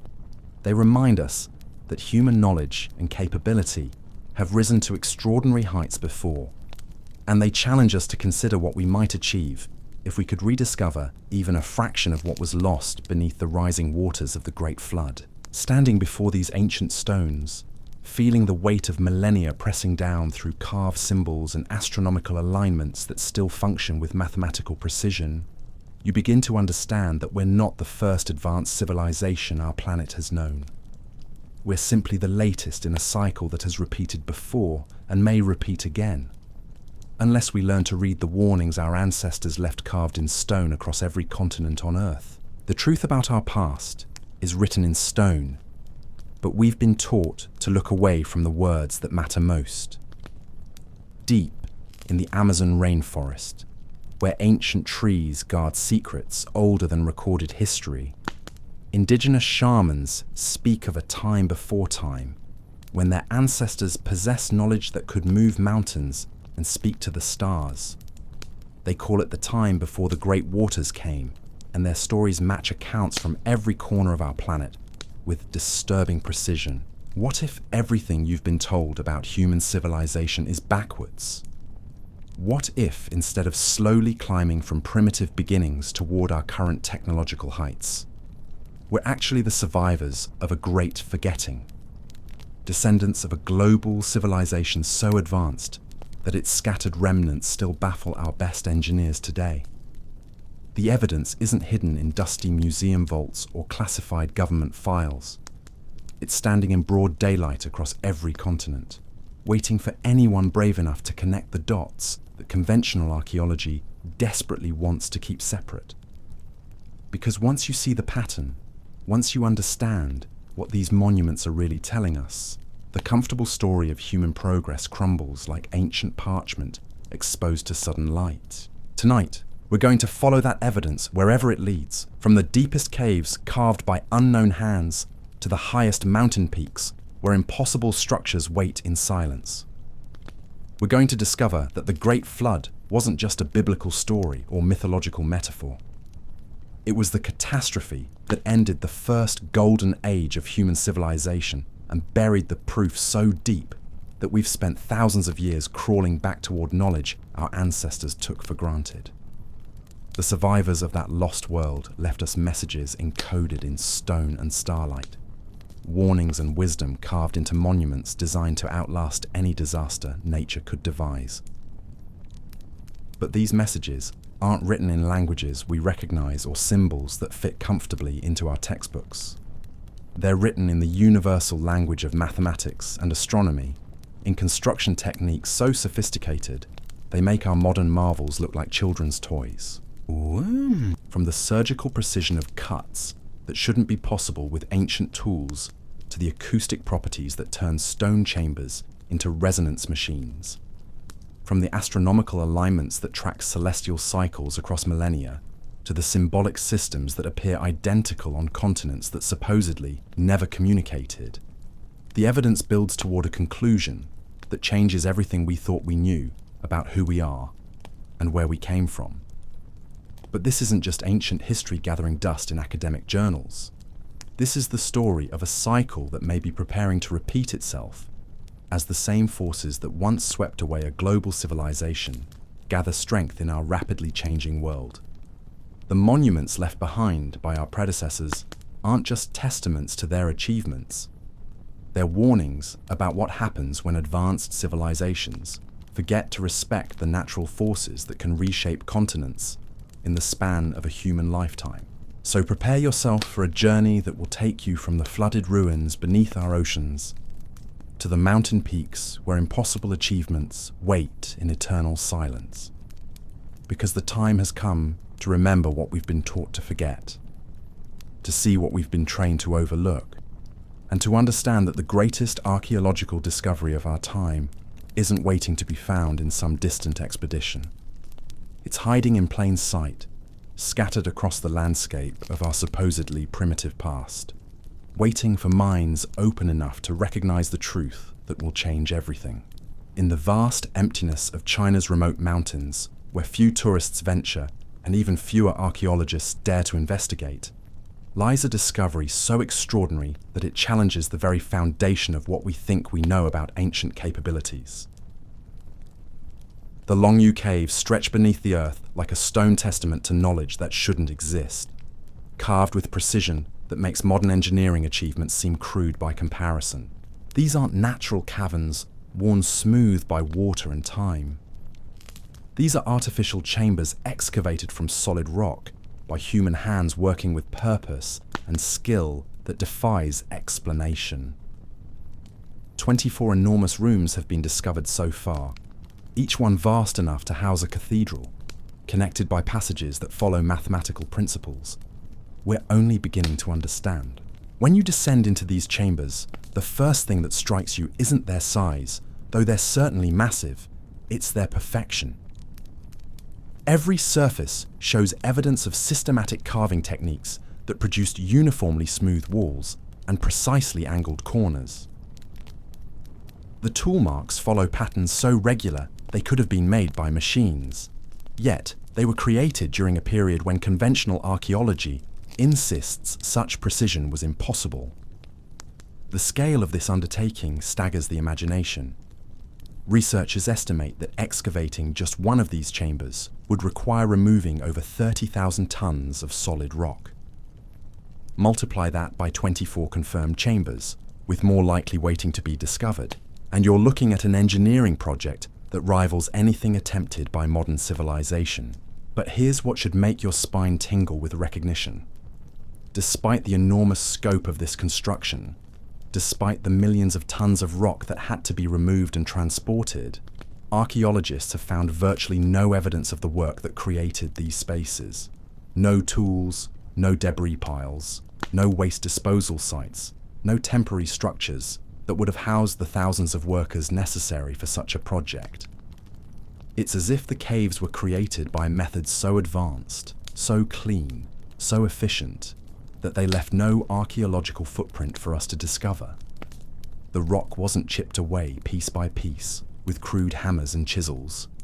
It was removed using techniques that somehow avoided the messy evidence trail that accompanies every other ancient construction project we've studied. The acoustic properties of these underground chambers provide another clue to their builders' sophisticated understanding of physics and engineering. Sound behaves in these spaces in ways that seem intentionally designed rather than accidentally discovered. Whispers carry clearly from one end of a chamber to the other. Music resonates at frequencies that create harmonic effects throughout the entire complex. The builders clearly understood principles of sound wave behavior that we typically associate with much later periods of scientific development. But perhaps the most intriguing aspect of the Longyu Caves is their complete absence from Chinese historical records. Ancient Chinese historians were meticulous chroniclers who documented everything from major construction projects to minor administrative decisions. Yet somehow, an engineering undertaking that would have required decades of work by thousands of people, that would have represented one of the greatest construction achievements in human history, left absolutely no trace in the written record. This absence isn't an oversight or gap in documentation. It's a pattern we see repeated at impossible ancient sites worldwide. The most sophisticated achievements, the ones that demonstrate capabilities beyond what conventional timelines allow, are precisely the ones that somehow escaped historical documentation. It's as if these projects were completed by people who either couldn't write or chose not to record their methods, for reasons we can't fathom. The carving patterns on the cave walls themselves tell a story that mainstream archaeology struggles to address. Unlike the rough experimental work you'd expect from people learning construction techniques through trial and error, These surfaces display mastery from the very beginning. There are no practice areas, no sections where you can see skills gradually developing. The earliest work shows the same impossible precision as everything that followed. This pattern of sudden, complete technical mastery appears at megalithic sites around the world. At Baalbek in Lebanon, the earliest foundation stones display the same precision cutting as later construction. At Sacsayhuaman in Peru, the most ancient sections show no developmental progression toward the sophisticated techniques displayed throughout. At Göbekli Tepe in Turkey, the oldest enclosures demonstrate the same advanced carving skills as more recent additions. The consistency of this pattern suggests something that challenges our basic understanding of how civilizations develop technology. These weren't cultures slowly learning and improving their techniques over generations. They were inheriting fully developed knowledge systems that appeared complete and sophisticated from their first application. The symbolic elements carved into the Longyu cave walls provide another piece of this global puzzle. Geometric patterns, spiral designs, and abstract motifs appear that match decorative systems found at ancient sites thousands of miles away. The same mathematical relationships govern the proportions. The same artistic principles guide the execution. The same symbolic vocabulary appears across cultures that supposedly had no contact with each other. When you map these symbolic similarities alongside the construction technique parallels and astronomical alignment consistencies we've observed at sites worldwide, a picture emerges that conventional archaeology desperately wants to avoid. These similarities aren't coincidences or examples of independent parallel development. They're evidence of shared knowledge systems that connected ancient civilizations across vast distances before catastrophic flooding disrupted these networks. The geological context of the Longyu caves adds another layer to this mystery. The region shows clear evidence of dramatic environmental changes during the period when these chambers would have been constructed. Sediment layers indicate periods of massive flooding that could have swept away surface evidence of the civilization that created these underground sanctuaries. Could the caves themselves have been designed as flood shelters? Safe havens where knowledge and people could survive the catastrophic water rises that marked the end of the last ice age. The precision of their construction, the acoustic properties that would facilitate communication, the massive scale that could house entire communities, all suggest planning for survival during extended periods of crisis. Local folklore in the region preserves fragments of memory about these chambers that mainstream archaeology dismisses, but cannot replace with more convincing explanations.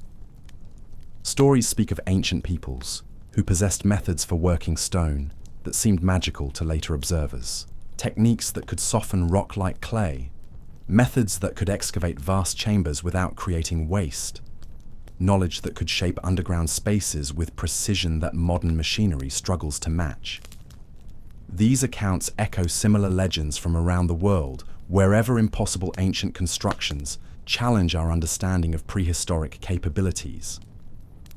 From Peru to Egypt, from Easter Island to the Mediterranean, local traditions consistently preserve memories of advanced techniques that seem to transcend the limitations we associate with ancient technology. The timing of the Longyu caves' creation, estimated through geological and archaeological analysis, to fall within the period of dramatic environmental upheaval at the end of the last ice age, aligns with the catastrophic flooding events that transformed our planet's geography. As sea levels rose by hundreds of feet and coastal civilizations vanished beneath the waves, the builders of these chambers may have been preparing for survival in a world they knew was about to change forever. The complete absence of soot or smoke residue on the cave ceilings raises questions about how these massive excavation projects were illuminated during construction. Traditional torches or oil lamps would have left clear evidence of their use. Yet the pristine condition of the carved surfaces suggests the builders possessed lighting methods that left no archaeological trace. This absence of conventional illumination evidence appears at impossible construction sites worldwide. The precision cutting of massive stones in deep underground chambers, the intricate carving of decorative elements in locations where traditional lighting would be inadequate, the consistent quality of work in spaces where torch smoke would have made detailed craftsmanship nearly impossible, all point toward lighting technologies that we haven't identified in the archaeological record. Standing in these underground chambers, where the silence presses against your ears, and the weight of millennia seems to concentrate in the carved stone surrounding you, you begin to understand that you're not just visiting an ancient construction site. You're standing inside a survival shelter built by people who saw catastrophe coming and prepared for it with capabilities that challenge everything we think we know about ancient limitations. The Longyu caves represent more than impressive ancient engineering. They're evidence that our ancestors possessed knowledge systems sophisticated enough to anticipate global environmental changes and respond with construction projects that required advanced planning, precise execution, and organizational capabilities that rival anything achieved by modern civilization. But these chambers also whisper a darker truth. They were built by people who knew their world was ending, who understood that catastrophic change was inevitable, and who invested enormous resources in preparing for survival rather than preventing disaster. The precision of their construction speaks to knowledge of physics and engineering that could have built cities and transformed landscapes. Instead, it was devoted to hiding underground, waiting for the storm to pass. The flood that swept away the surface civilization that created these caves didn't just destroy buildings and infrastructure. It erased the knowledge systems, the educational institutions, the libraries and workshops where advanced techniques were preserved and transmitted. What survived were the stone monuments too massive to be swept away, and the underground shelters too deep to be flooded, leaving us with scattered evidence of capabilities we can observe but not fully understand. As you ascend from these chambers back into sunlight, carrying with you the memory of precision that shouldn't exist, and acoustic properties that shouldn't be possible, you're forced to confront uncomfortable questions about the nature of human progress. We aren't the first civilization to achieve remarkable technological heights. We're simply the latest attempt to rebuild what was lost when the great waters rose and swept away a world whose achievements we're still struggling to comprehend. The Longyu caves stand as proof that knowledge can be preserved through catastrophe, that human ingenuity can anticipate and survive even global disasters, but also that such survival comes at an enormous cost. The civilization that built these chambers possessed capabilities that took them millennia to develop and moments to lose. Their underground shelters preserved their lives but not their libraries, their people but not their institutions, their bodies but not their accumulated wisdom. And in that survival and loss, we see reflected our own precarious situation. We too live in a time of rapid environmental change, of rising sea levels and shifting climate patterns that could transform our world as dramatically as they transformed the world of our predecessors. The question that haunts these ancient chambers isn't just how they were built, but whether we're wise enough to read the warnings carved into their walls and prepare for changes we'd rather not imagine. Far across the Pacific, where the vast ocean stretches beyond the horizon in every direction, a tiny speck of volcanic land holds secrets that challenge our understanding of human capability and environmental catastrophe. Easter Island, known to its native inhabitants as Rapa Nui, sits in isolation so complete that its nearest populated neighbor lies over 1,000 miles away. Yet on this remote outcrop, scattered across windswept grasslands like stone sentinels frozen in eternal watch, stand monuments that shouldn't exist. The Moai statues of Easter Island aren't just large, they're impossibly large for a civilization that supposedly possessed only the most basic tools and techniques. Nearly 900 of these stone giants dot the landscape, carved from volcanic rock with precision that would challenge contemporary sculptors. They average 13 feet in height and weigh 14 tons each, but some tower over 30 feet tall and tip the scales at 80 tons or more. When you stand before these monuments for the first time, their sheer presence overwhelms every rational explanation you've been taught about ancient capabilities. These aren't crude totems roughly shaped by primitive hands. They're sophisticated sculptures that capture human features with artistic skill that speaks of advanced cultural traditions and specialized knowledge passed down through generations of master craftsmen. But the real mystery isn't how these statues were carved, it's how they were moved. The quarry, where most of the moai were created, sits at Rano Raraku, a volcanic crater in the island's interior. Yet hundreds of these massive figures stand at ceremonial platforms called ahu along the coastline, some located over 10 miles from their place of creation. Moving 80-ton giants across such a 14-ton sculpture across 10 miles of rough terrain would challenge modern heavy equipment operators. Moving distances should have been impossible for people working with rope, wood, and muscle power alone. The conventional explanations suggest that islanders used log rollers and rope systems to transport their stone creations. But this theory faces a fundamental problem. Easter Island today is virtually treeless, and pollen core samples indicate that deforestation occurred during the period when moai transportation would have been at its peak. If the islanders were using trees to move their statues, they were simultaneously destroying the very resource their transportation system required. This contradiction has led researchers to propose alternative methods, including the intriguing possibility that the statues were moved upright, rocked back and forth with rope systems, in a manner that mimicked walking.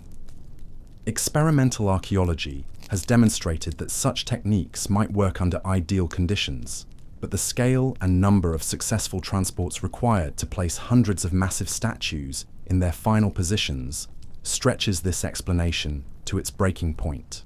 Local Rapa Nui traditions offer a different perspective that mainstream archaeology treats as folklore, but cannot replace with more convincing alternatives. The oral histories consistently maintain that the moai walked to their destinations under their own power, animated by spiritual forces that made the impossible seem routine. While such accounts sound mythical to modern ears, they represent genuine cultural memory of transportation methods that appeared supernatural to people who lacked the technological framework to understand what they were witnessing. The sophistication of moai construction reveals knowledge that extends far beyond simple stone carving. Each statue was carefully designed according to mathematical principles that governed proportions, weight distribution, and structural stability. The heads, which appear oversized in photographs, actually represent precisely calculated ratios that ensure proper balance when the full bodies are considered. Recent excavations have revealed that many moai have bodies buried beneath centuries of accumulated soil, making them even more impressive than their visible heads suggest. The precision of this mathematical design appears fully developed from the earliest moai construction, without any evidence of experimental phases or gradual improvement in technique. The oldest statues display the same sophisticated understanding of sculptural principles as the most recent examples, suggesting the builders inherited complete knowledge systems rather than developing them through trial and error. But the moai represent only one aspect of Easter Island's impossible achievements. The ahu platforms on which many statues stand demonstrate construction techniques that parallel megalithic sites worldwide. Massive stone blocks, some weighing over 10 tons, were fitted together with precision that rivals the famous walls of Peru or the foundation stones of Baalbek. The builders achieved joints so tight that modern restoration efforts struggle to match their accuracy. These platform constructions required quarrying, shaping, transporting, and positioning operations that would have demanded the same sophisticated planning and execution we see in megalithic monuments across the globe. The techniques weren't crude approximations developed in isolation. They represented applications of advanced engineering principles that appear identical to methods used by builders thousands of miles away on different continents. The astronomical alignments built into Easter Island's monuments provide another connection to the global megalithic tradition. Many Aishu platforms are oriented to mark significant celestial events, particularly the summer and winter solstices. These alignments required the same kind of advanced astronomical knowledge we've encountered at sites from Ireland to Turkey, demonstrating that Rapa Nui's builders possessed scientific understanding that transcended their island's isolation. The consistency of these astronomical orientations across Easter Island's monuments suggests coordinated planning that extended over generations. The builders weren't just creating individual ceremonial platforms. They were establishing a comprehensive system that tracked celestial cycles with precision that required sophisticated mathematical calculations and continuous observation over extended periods. But perhaps the most haunting aspect of Easter Island's mystery is the story of its civilization's collapse. Archaeological evidence indicates that the island once supported a thriving society numbering between 10 and 15,000 people. These islanders developed sophisticated agricultural systems, created extensive networks of cooperation necessary for their monumental construction projects, and maintained cultural traditions that produced increasingly ambitious artistic achievements. Then, sometime during the 17th or 18th centuries, everything changed. The archaeological record shows clear evidence of societal breakdown, resource depletion, and population collapse. Construction of new moai ceased abruptly, leaving hundreds of unfinished statues abandoned in the quarries, as if their creators simply vanished. The population plummeted to a few thousand survivors living in conditions far more primitive than their ancestors had known. The conventional explanation attributes this collapse to environmental degradation caused by overexploitation of the island's limited resources. According to this theory, the inhabitants cut down their forests, depleted their soils, and exhausted their natural systems until the island could no longer support their population levels. The moai construction projects supposedly contributed to this environmental destruction by consuming enormous quantities of timber and labor that should have been devoted to sustainable resource management. But this explanation faces several troubling inconsistencies. The timeline of deforestation doesn't align perfectly with the evidence for societal collapse. The scale of environmental destruction seems disproportionate to the island's population levels and resource consumption patterns. And the suddenness of the cultural breakdown suggests catastrophic events, rather than gradual resource depletion. Recent geological research has revealed another possibility that aligns with the catastrophic flooding events that affected civilizations worldwide. Sediment core samples from Easter Island indicate periods of extreme climate stress during the 17th and 18th centuries, including evidence of severe droughts, devastating storms, and possible tsunami impacts from distant seismic events. Local Rapa Nui oral traditions preserve memories of catastrophic environmental events that devastated their ancestors' civilization. Stories speak of great waves that destroyed coastal settlements, of periods when the rains failed and crops withered, of times when the ocean rose higher than anyone had ever seen.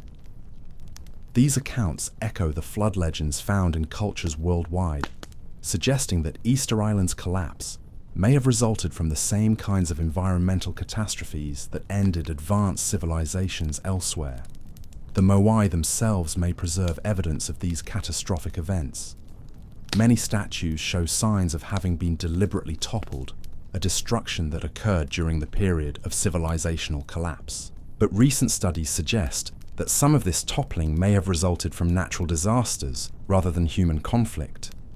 Tsunami waves, earthquakes, or extreme weather events could have knocked down statues that had stood for centuries, adding physical destruction to the cultural breakdown that was already underway. The astronomical alignments built into Easter Island's monuments take on new significance when viewed in the context of catastrophic environmental change. If the builders possessed advanced knowledge of celestial cycles, they may have been able to predict or at least recognize the approach of the climatic disruptions that ultimately destroyed their civilization. The sudden cessation of moai construction might reflect not just resource limitations, but recognition that their world was ending and that monumental projects were no longer relevant to survival. The unfinished statues at Rano Raraku create a haunting tableau that speaks to the suddenness of Easter Island's collapse. Nearly 400 moai remain in various stages of completion at the quarry site, their carving abandoned as if the workers simply put down their tools and walked away. Some show evidence of years or decades of careful work that was left incomplete when the end came. Others appear to have been abandoned after only initial shaping, suggesting that the collapse occurred so quickly that even partially completed projects couldn't be finished. Standing among these abandoned giants, where the wind carries no sound but its own whisper across grasslands that once supported thousands of people, you begin to understand that Easter Island represents more than just another archaeological mystery. It's a case study in how quickly advanced civilizations can vanish when environmental conditions change beyond their ability to adapt. The precision of the moai construction, the sophistication of the ahu platforms, the advanced astronomical knowledge built into the monuments, all demonstrate that Rapa Nui's inhabitants possessed capabilities that we consistently underestimate when we examine ancient achievements. They weren't primitive islanders struggling with crude tools.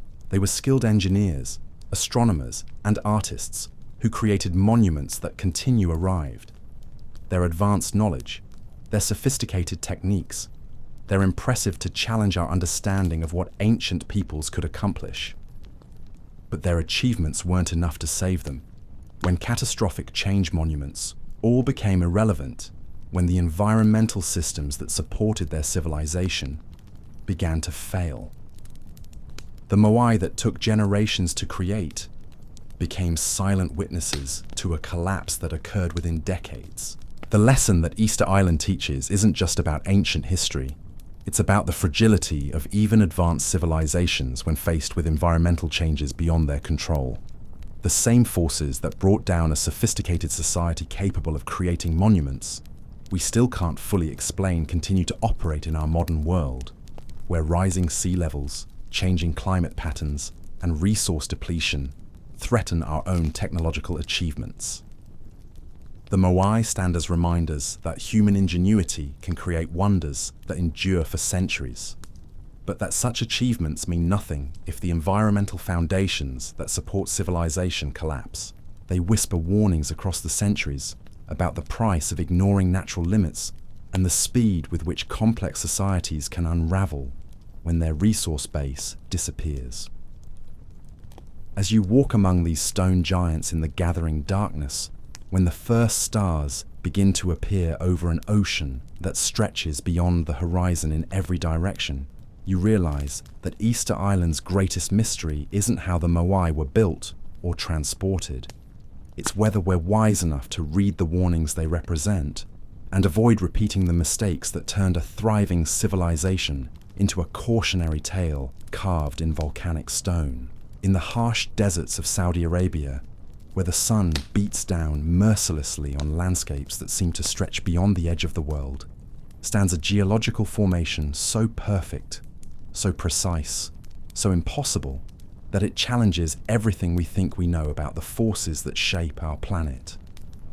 Al-Nasla appears to mock the very concept of natural formation, presenting itself as evidence that someone, somewhere, possessed capabilities that transcend the limitations we associate with both ancient technology and natural geological processes. Picture two massive sandstone boulders, each one towering stories above the desert floor, balanced delicately on thin pedestals of rock that seem far too fragile to support their enormous weight. Between these giants runs a vertical split so mathematically perfect it appears to have been cut by a laser guided by supernatural precision. The gap is perfectly straight, perfectly vertical, perfectly uniform from top to bottom, creating a division so clean that it seems to violate the chaotic principles that govern natural rock formation. When geologists first encountered Al-Nasla, their initial reaction was disbelief. Natural processes simply don't create such precision. Wind erosion produces irregular, flowing patterns. Seismic activity creates jagged fractures. thermal expansion and contraction generate random crack patterns that spread in unpredictable directions. Yet here stands a formation that displays characteristics we associate with industrial cutting tools rather than the slow, irregular processes of geological change. The surfaces of the split itself tell a story that conventional geology struggles to explain. Instead of the rough, irregular characteristics typical of natural fractures, both sides of the divide show smoothness that suggests controlled separation. The edges are sharp, clean, and parallel in ways that random geological forces shouldn't produce.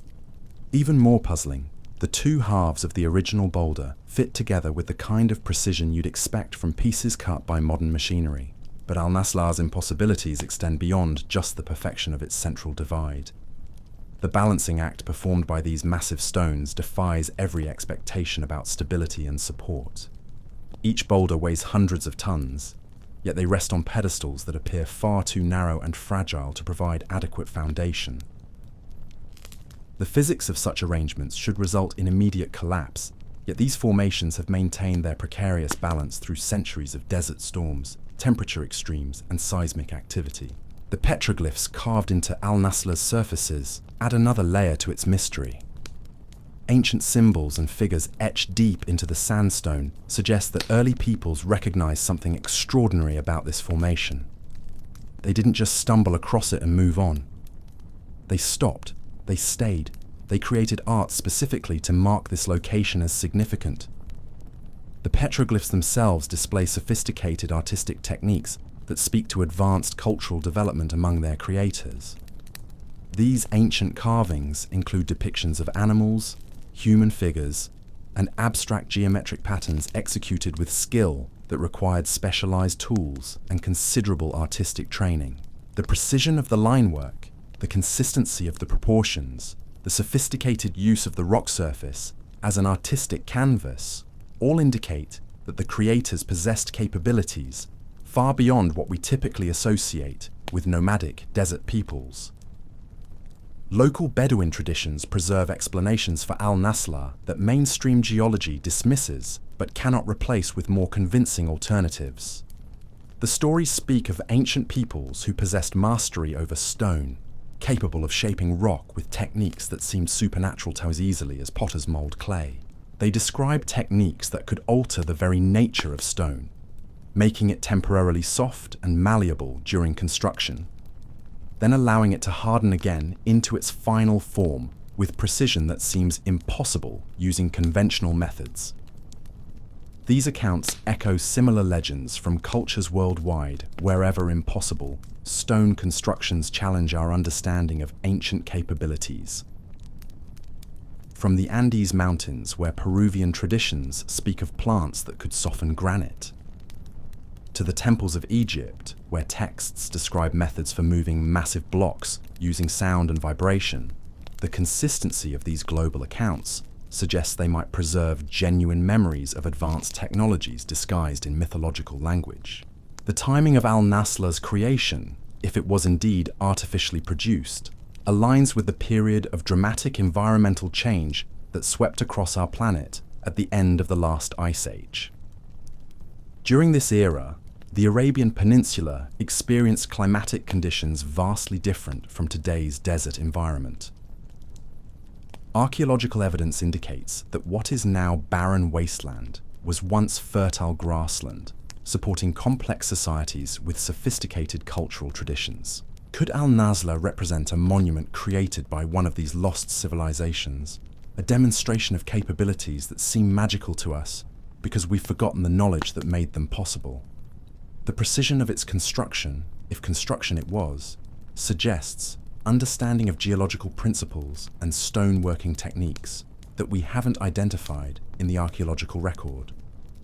The acoustic properties of the formation provide another clue that something extraordinary occurred here. Sound behaves in unusual ways around Al-Nasla, with voices carrying clearly across distances and creating echo patterns that seem too regular to be coincidental. The narrow gap between the two halves acts as a natural resonance chamber, amplifying and modifying sounds in ways that could have served ceremonial or communication purposes. This acoustic engineering, whether intentional or accidental, appears at impossible ancient sites worldwide.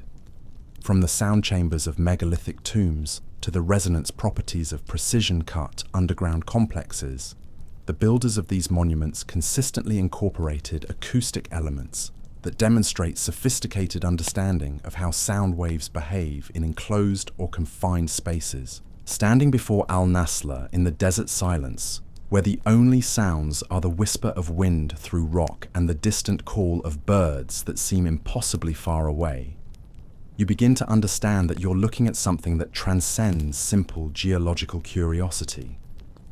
Whether created by natural forces operating according to principles we don't fully understand, or shaped by ancient hands using techniques we've forgotten, this formation represents evidence that our world holds capabilities and mysteries that challenge our most basic assumptions about what's possible. The mathematical precision of the split, the impossible balance of the massive stones, the sophisticated artwork covering their surfaces, the acoustic properties that seem too perfect to be accidental, all combine to create a monument that whispers secrets we're not quite ready to hear. It stands as proof that the forces shaping our world, whether natural or artificial, operate according to principles far more sophisticated than the crude mechanical processes we typically imagine when we think about ancient capabilities. But Al-Nasla also serves as a reminder that knowledge and capability can vanish as completely as they appear. If this formation was indeed created by human hands using advanced techniques, those methods disappeared so thoroughly that we can't even determine whether the split is artificial or natural. The civilization capable of such precision, if it ever existed, left no other clear traces of its passage, no instruction manuals, no archaeological evidence trail that we can follow back to understanding. This pattern of vanishing knowledge appears wherever impossible ancient achievements challenge conventional explanations. The most sophisticated constructions, the ones that demonstrate capabilities beyond what our timelines allow, are precisely the ones that appear without developmental context and disappear without clear succession.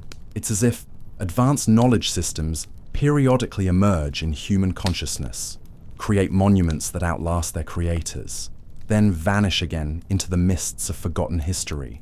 The flood legends that appear in cultures worldwide take on new meaning when viewed alongside formations like Al-Nasla. If catastrophic environmental changes periodically sweep away advanced civilizations, they would naturally erase the educational institutions, workshops, and libraries where sophisticated techniques were preserved and transmitted. What would survive are the monuments themselves, the stone constructions too massive or too well anchored to be destroyed by even the most devastating natural disasters. The desert environment that now surrounds Al-Nasla may itself preserve evidence of the catastrophic changes that ended whatever civilization might have created this impossible formation. The transition from fertile grassland to barren desert occurred during the same period when geological evidence indicates dramatic sea level rises and climatic upheavals worldwide. The environmental systems that once supported complex societies in this region disappeared as completely as the knowledge that may have created monuments like Al-Nasla. As you walk around this formation, examining the precision that shouldn't exist, and trying to comprehend the forces that could produce such perfect results, you realize that Al-Nasla represents more than just a geological anomaly or archaeological mystery. It stands as a question mark carved in stone, challenging us to expand our understanding of what's possible and to consider that the history we've been taught may be far more incomplete than we've been willing to admit. The petroglyphs etched into its surfaces weren't created by people who saw this formation as natural. They were made by artists who recognized something extraordinary, something worth commemorating with their most sophisticated artistic techniques. These ancient observers understood that they were looking at evidence of capabilities that transcended ordinary experience, whether those capabilities belong to natural forces or human agencies. In the growing darkness of the Saudi desert, when the first stars begin to appear in skies so clear they seem to stretch beyond infinity, Al-Nasla takes on an otherworldly quality that makes its impossibilities seem even more profound. The precision of its construction, the mathematical perfection of its proportions, the acoustic properties that turn desert silence into something almost musical, all combine to create an experience that transcends mere observation and enters the realm of revelation. You begin to understand that formations like Al-Nasla don't just challenge our knowledge of ancient capabilities or natural processes. They challenge our fundamental assumptions about the nature of reality itself. They force us to consider possibilities that our educational systems haven't prepared us to evaluate, to contemplate explanations that require expanding our concept of what was possible in the ancient world and what may still be possible in our modern one. Deep beneath the sands of Egypt, where the weight of millennia presses down on secrets that could rewrite the history books, lies archaeological evidence that mainstream Egyptology would prefer remained buried. The precision-cut granite boxes of the Serapeum at Saqqara represent achievements so far beyond what we attribute to ancient Egyptian capabilities that they seem to belong to a different civilization entirely, one whose knowledge of engineering and mathematics transcended anything we thought possible for peoples working with supposedly primitive tools. When you descend into the underground galleries of the Serapeum, carved deep into the bedrock beneath Egypt's ancient capital, you enter a world that defies every comfortable assumption about the limitations of ancient technology. Here, arranged in underground chambers, like the workshops of Titan gods, sit granite sarcophagi that challenge the very concept of what human hands could accomplish without modern machinery. Each of these massive containers was carved from a single block of Aswan granite, one of Earth's hardest stones. They weigh between 70 and 100 tons each, dimensions that dwarf anything we typically associate with ancient craftsmanship. But it's not their size that stops your breath when you first encounter them. It's their precision.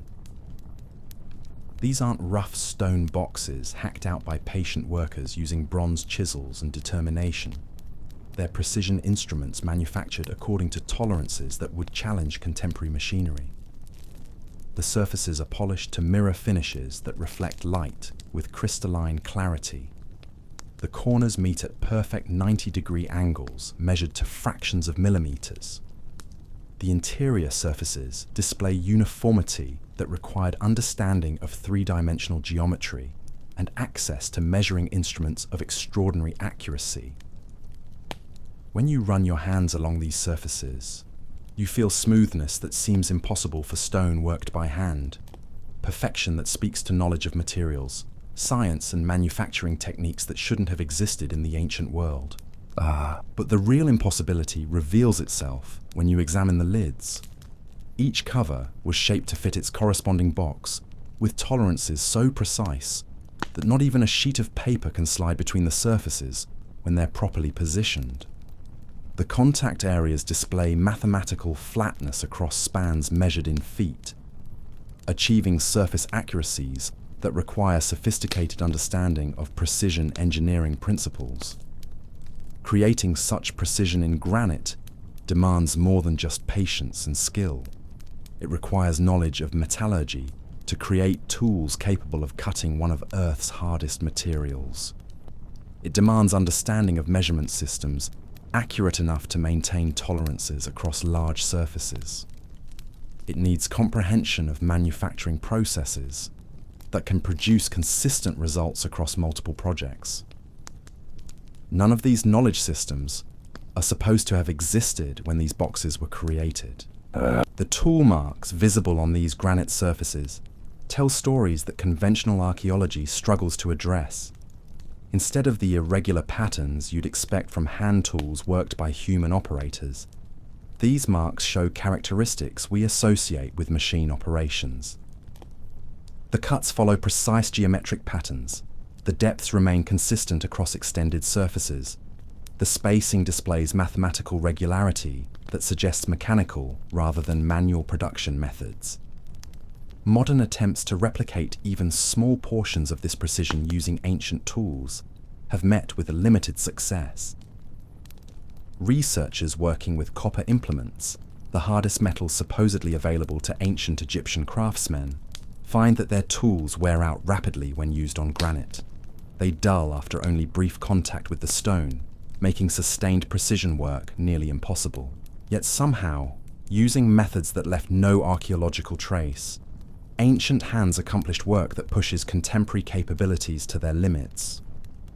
The conventional explanation attributes these sarcophagi to burial containers for sacred Apis bulls, part of religious practices associated with the god Ptah and later connected to Osiris worship.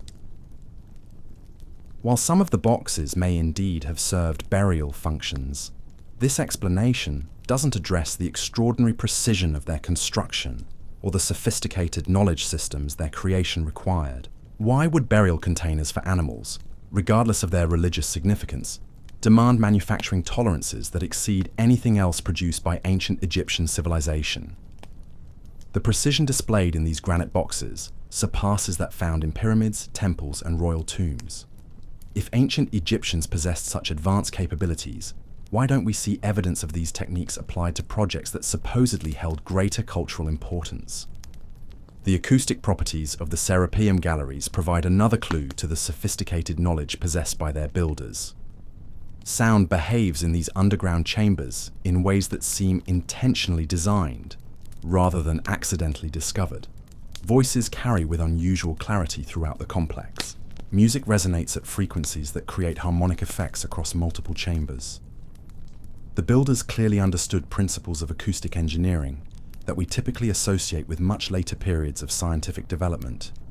This acoustic sophistication appears at impossible ancient sites worldwide. From the resonance chambers of megalithic tombs to the sound properties of precision-cut underground complexes, the builders of these monuments consistently incorporated acoustic elements that demonstrate advanced understanding of how sound waves behave in different materials and spaces. The transportation and positioning of these massive granite containers raises questions that conventional explanations can't adequately address. Moving 70-ton boxes through narrow underground galleries would challenge modern heavy equipment operators working with hydraulic cranes and specialized transport vehicles. Positioning them with the precision required for proper lid alignment would demand mathematical calculations and engineering techniques that supposedly didn't exist when these chambers were created. The complete absence of construction debris in the Serapeum galleries adds another layer to the mystery. Creating precision granite containers requires removing enormous quantities of material, generating debris piles that should dwarf the finished products. Yet archaeological investigations have found virtually no evidence of the waste stone that such manufacturing operations would inevitably produce. The boxes appear to have been created using methods so efficient they generated minimal waste, or techniques so advanced they processed waste materials in ways that left no archaeological trace. Local traditions preserved among workers and guides familiar with the Serapeum speak of capabilities that mainstream archaeology treats as folklore but cannot replace with more convincing technical explanations. Stories describe ancient methods that could soften stone like clay, techniques that could shape granite as easily as potters work with mud, knowledge that could create precision surfaces without the grinding and polishing that conventional stoneworking requires. These accounts echo similar legends found worldwide, wherever impossible stone constructions challenge our understanding of ancient capabilities. The consistency of these global traditions suggests they might preserve genuine memories of advanced technologies disguised in mythological language, rather than representing pure fantasy invented by cultures seeking to explain achievements beyond their comprehension. The mathematical relationships built into the Serapeum's granite boxes reveal another aspect of their builders' sophisticated knowledge. The proportions, the dimensional relationships, the geometric principles governing their design all demonstrate understanding of advanced mathematical concepts that conventional timelines place much later in human intellectual development. These mathematical principles appear consistently across impossible ancient sites worldwide. The same geometric relationships govern the design of megalithic monuments from Ireland to Peru. The same proportional systems appear in constructions separated by thousands of miles and supposedly isolated cultures. The same advanced mathematical understanding shapes projects that shouldn't have possessed such sophisticated intellectual foundations. When you stand among these granite giants in the underground darkness, where the silence presses against your ears and the weight of stone above seems to concentrate all of history into a single moment, you begin to understand that you're not just examining impressive ancient craftsmanship. You're looking at evidence of knowledge systems so advanced they challenge our fundamental assumptions about the intellectual capabilities of ancient civilizations. The precision of these containers, the sophistication of their acoustic properties, the mathematical principles governing their design, the advanced manufacturing techniques their creation required, all point towards something that mainstream archaeology hesitates to acknowledge. These weren't the products of people gradually learning stoneworking through trial and error. They represent applications of fully developed knowledge systems that appeared complete and sophisticated from their first implementation. The pattern extends beyond Egypt to sites worldwide, where similar evidence of advanced knowledge appears suddenly in archaeological records without developmental precedent. The same precision cutting techniques, the same acoustic engineering, the same mathematical relationships governing design principles, all appear across cultures that supposedly had no contact with each other. This global consistency suggests something that challenges every comfortable assumption about ancient isolation and independent development. What if these scattered achievements don't represent coincidental parallel discoveries by separate civilizations? What if they're fragments of a unified knowledge system that once spanned the globe, connecting continents through shared understanding of principles we're only beginning to rediscover? The granite boxes of the Serapeum stand as silent testimony to capabilities that transcend our expectations about ancient limitations. They whisper of knowledge that could transform raw stone into precision instruments, of understanding that could create manufacturing tolerances we struggle to match with modern machinery, of techniques so advanced they seem to belong to a different species entirely, but they also serve as reminders of how completely knowledge can vanish. The methods that created these impossible containers disappeared so thoroughly that we can't even determine with certainty what tools were used in their construction. The educational systems that preserved such sophisticated techniques, the workshops where masters trained apprentices, the libraries where accumulated knowledge was stored and studied, all vanished as if they never existed. This pattern of vanishing knowledge appears wherever the most sophisticated ancient achievements challenge conventional explanations. The most advanced constructions, the ones that demonstrate capabilities beyond what our timelines allow, are precisely the ones that appear without clear developmental context and disappear without identifiable succession. It's as if waves of advanced understanding periodically wash over human civilization, leave behind monuments that outlast their creators, then recede again into the depths of forgotten history. The flood legends preserved by cultures worldwide begin to make new sense when viewed through this lens of recurring knowledge and catastrophic loss. If advanced civilizations periodically develop sophisticated capabilities, only to be swept away by environmental disasters, it would explain both the scattered evidence of impossible ancient achievements and the consistent global memories of catastrophic water events that transformed our world. The geological evidence for such catastrophic flooding grows stronger with each new discovery. Recent research reveals that the transition from the last ice age to our current interglacial period wasn't the gradual process once imagined.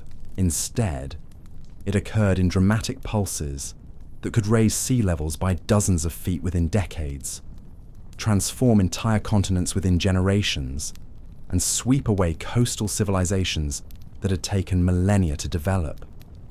The fertile lowlands where advanced societies would naturally flourish disappeared beneath hundreds of feet of rising water. Cities, universities, workshops, libraries, the entire infrastructure of knowledge and culture, all vanished beneath waves that rose too fast for evacuation and too high for survival. What remained were the monuments built on higher ground, the massive stone constructions anchored too deeply and built too well to be swept away, even by the most devastating floods. These surviving megaliths became the mysterious monuments that puzzle us today, silent witnesses to a lost world that once connected continents through shared knowledge, techniques, and possibly direct communication. The precision of their construction speaks to understanding of physics and mathematics that we've only recently begun to match. The sophistication of their astronomical alignments reveals scientific knowledge that challenges our assumptions about ancient intellectual capabilities. The consistency of their symbolic systems suggests cultural connections that spanned vast distances through means we haven't identified. But perhaps most importantly, these monuments serve as warnings carved in stone and aligned with stars. They remind us that human civilization has risen to remarkable heights before, only to be brought low by forces beyond any individual culture's ability to control. They whisper uncomfortable truths about the fragility of even the most advanced societies when faced with environmental changes that exceed their capacity to adapt. The builders of these impossible achievements possessed knowledge that took them thousands of years to accumulate and moments to lose. Their granite boxes, precision-cut stones, astronomical computers, and acoustic chambers all demonstrate capabilities that require generations of careful observation, mathematical development, and technological refinement. Yet all of this accumulated wisdom vanished so completely that we're left trying to reverse engineer their methods from the monuments they left behind. Standing in the underground galleries of the Serapeum, surrounded by evidence of knowledge that shouldn't exist according to our comfortable timelines, you begin to understand that these monuments aren't just impressive archaeological curiosities. They're messages from our predecessors, warnings encoded in stone and mathematics, reminders that the cycle of rise and catastrophic fall has repeated before and may repeat again. The precision that created these granite boxes required understanding of material science that we've only recently rediscovered. The acoustic properties built into their chambers demonstrate knowledge of physics that we're still working to fully comprehend. The mathematical relationships governing their design reveal intellectual sophistication that challenges our most basic assumptions about ancient capabilities. Yet all of this knowledge, all of this accumulated wisdom, all of these remarkable achievements became irrelevant when rising waters swept away the civilizations that created them. The flood didn't just destroy buildings and infrastructure, it shattered the educational systems that preserved advanced techniques, the cultural institutions that maintained scientific knowledge, the social networks that connected scattered centers of learning across continents and oceans. What survived were the stone monuments too massive to be moved by even catastrophic flooding, the underground chambers too deep to be reached by rising waters, the precision-cut boxes too well anchored to be swept away by forces that erased entire civilizations. These became the impossible achievements that puzzle us today, fragments of a lost world that once understood principles of science and engineering we're still struggling to rediscover. The granite containers of the Serapeum stand as proof that human knowledge and capability have reached extraordinary heights before our current technological civilization. They demonstrate that our ancestors achieved levels of precision and sophistication that we've consistently underestimated, that they possessed understanding of advanced principles we're only now beginning to appreciate, that they created monuments designed to outlast any disaster nature could devise. But they also serve as sobering reminders of how quickly such achievements can become meaningless when the environmental foundations that support civilization collapse beneath our feet. The knowledge that created these impossible boxes, the techniques that achieved such remarkable precision, the understanding that governed such sophisticated design principles, all became irrelevant when catastrophic change swept away the world that had nurtured them.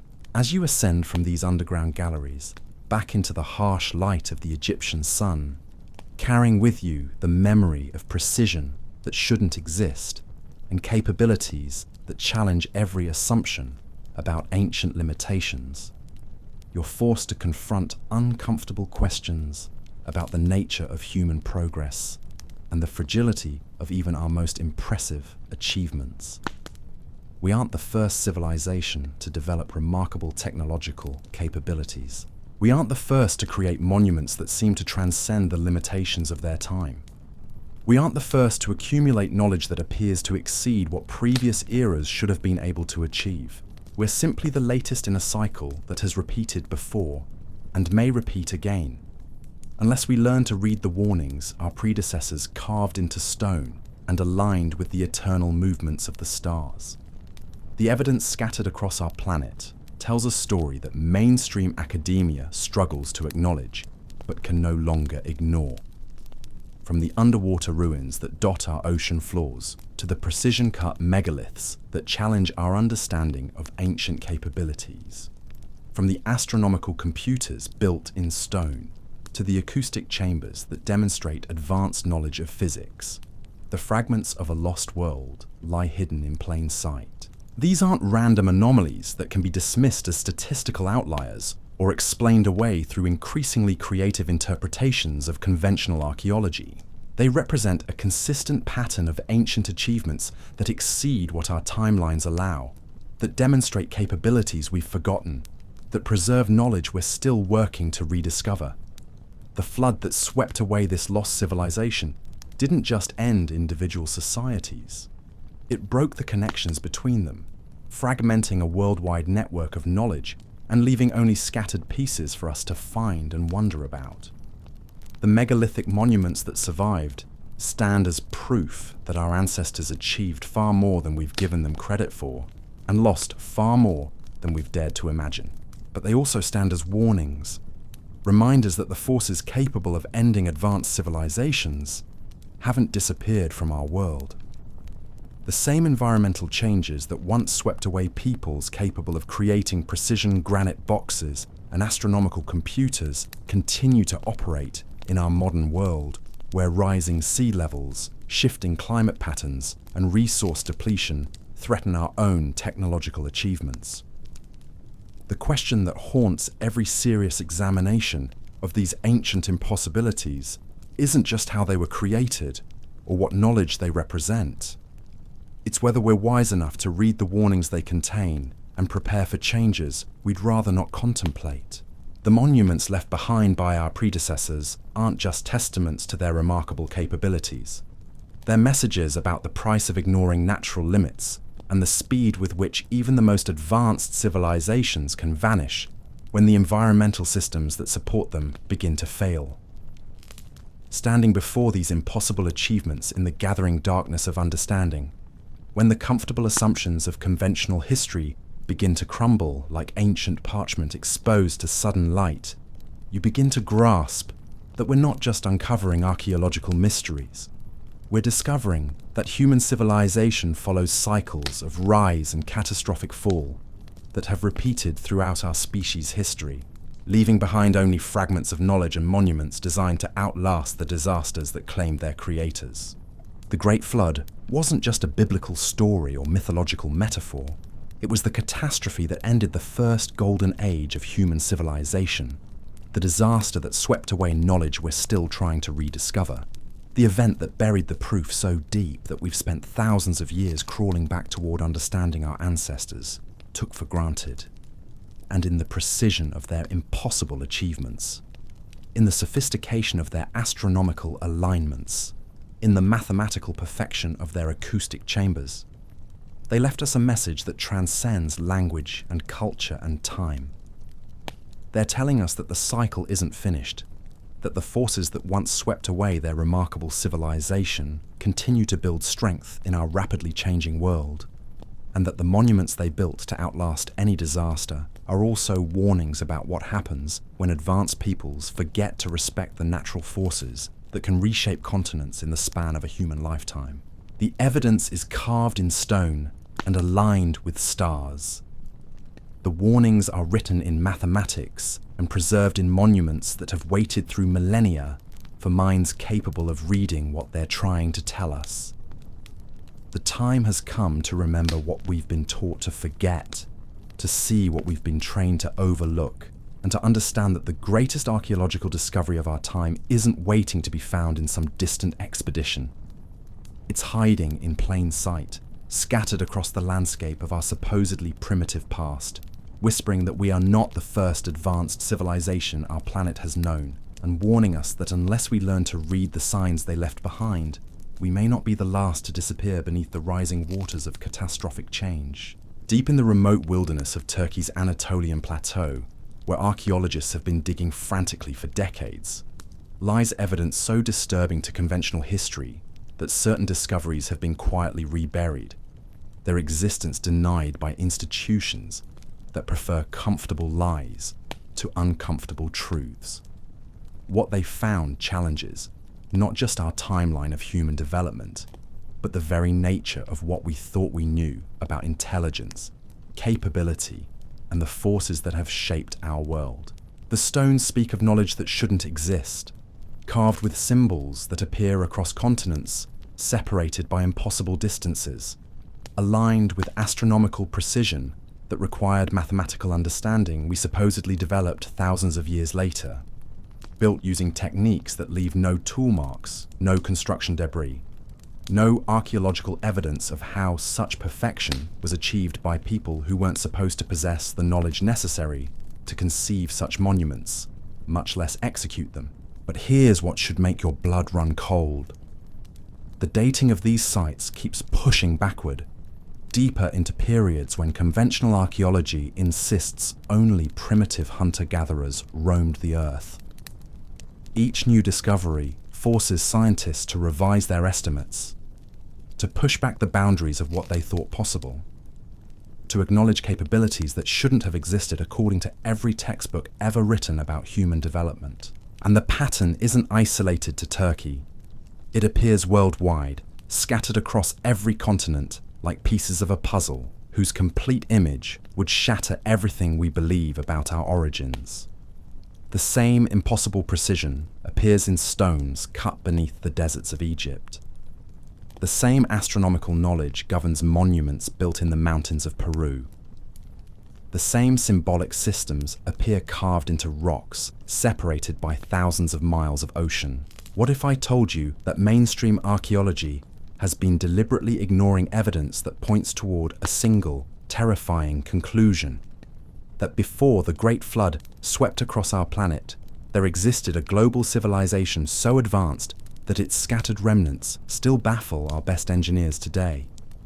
That the primitive peoples we've been taught to think of as our ancestors were actually the survivors of a catastrophe so complete, so devastating, that it erased almost every trace of knowledge that had taken tens of thousands of years to accumulate. The evidence isn't hidden in secret government vaults or classified research facilities. It's standing in broad daylight, carved into stones that have waited through millennia for someone brave enough to read what they're really saying. Because once you understand the message encoded in these impossible monuments, once you see the pattern that connects sites across every continent on Earth, you realize that we're not looking at the random achievements of isolated primitive cultures. We're looking at the survivors of Armageddon, the last remnants of a world that ended in water and fire, leaving behind only fragments of knowledge so advanced that we're still struggling to understand what we're seeing. The Great Flood wasn't a myth. It was the catastrophe that destroyed the first golden age of human civilization and buried the evidence so deep that we've spent thousands of years trying to crawl back to understanding our predecessors took for granted. But the monuments they left behind aren't just testaments to lost knowledge. They're warnings. Predictions encoded in stone and starlight about cycles that repeat, about forces that build and break civilizations like waves against ancient shores. They're telling us that the same catastrophic changes that once swept away peoples capable of impossible achievements are gathering strength again in our rapidly changing world. And the most terrifying part, the timing. The astronomical alignments built into these monuments aren't just marking past events, they're counting down to something. The mathematical relationships governing their construction aren't random, they're calendars. predictive systems designed to track cycles that span thousands of years, cycles that are approaching completion in our lifetime. The ancients saw it coming. They built monuments designed to survive any disaster nature could devise, encoding within them warnings about what happens when advanced civilizations forget to respect the forces that can reshape continents overnight. They left us messages in the only language that could survive the collapse of every institution, every library, every educational system they possessed.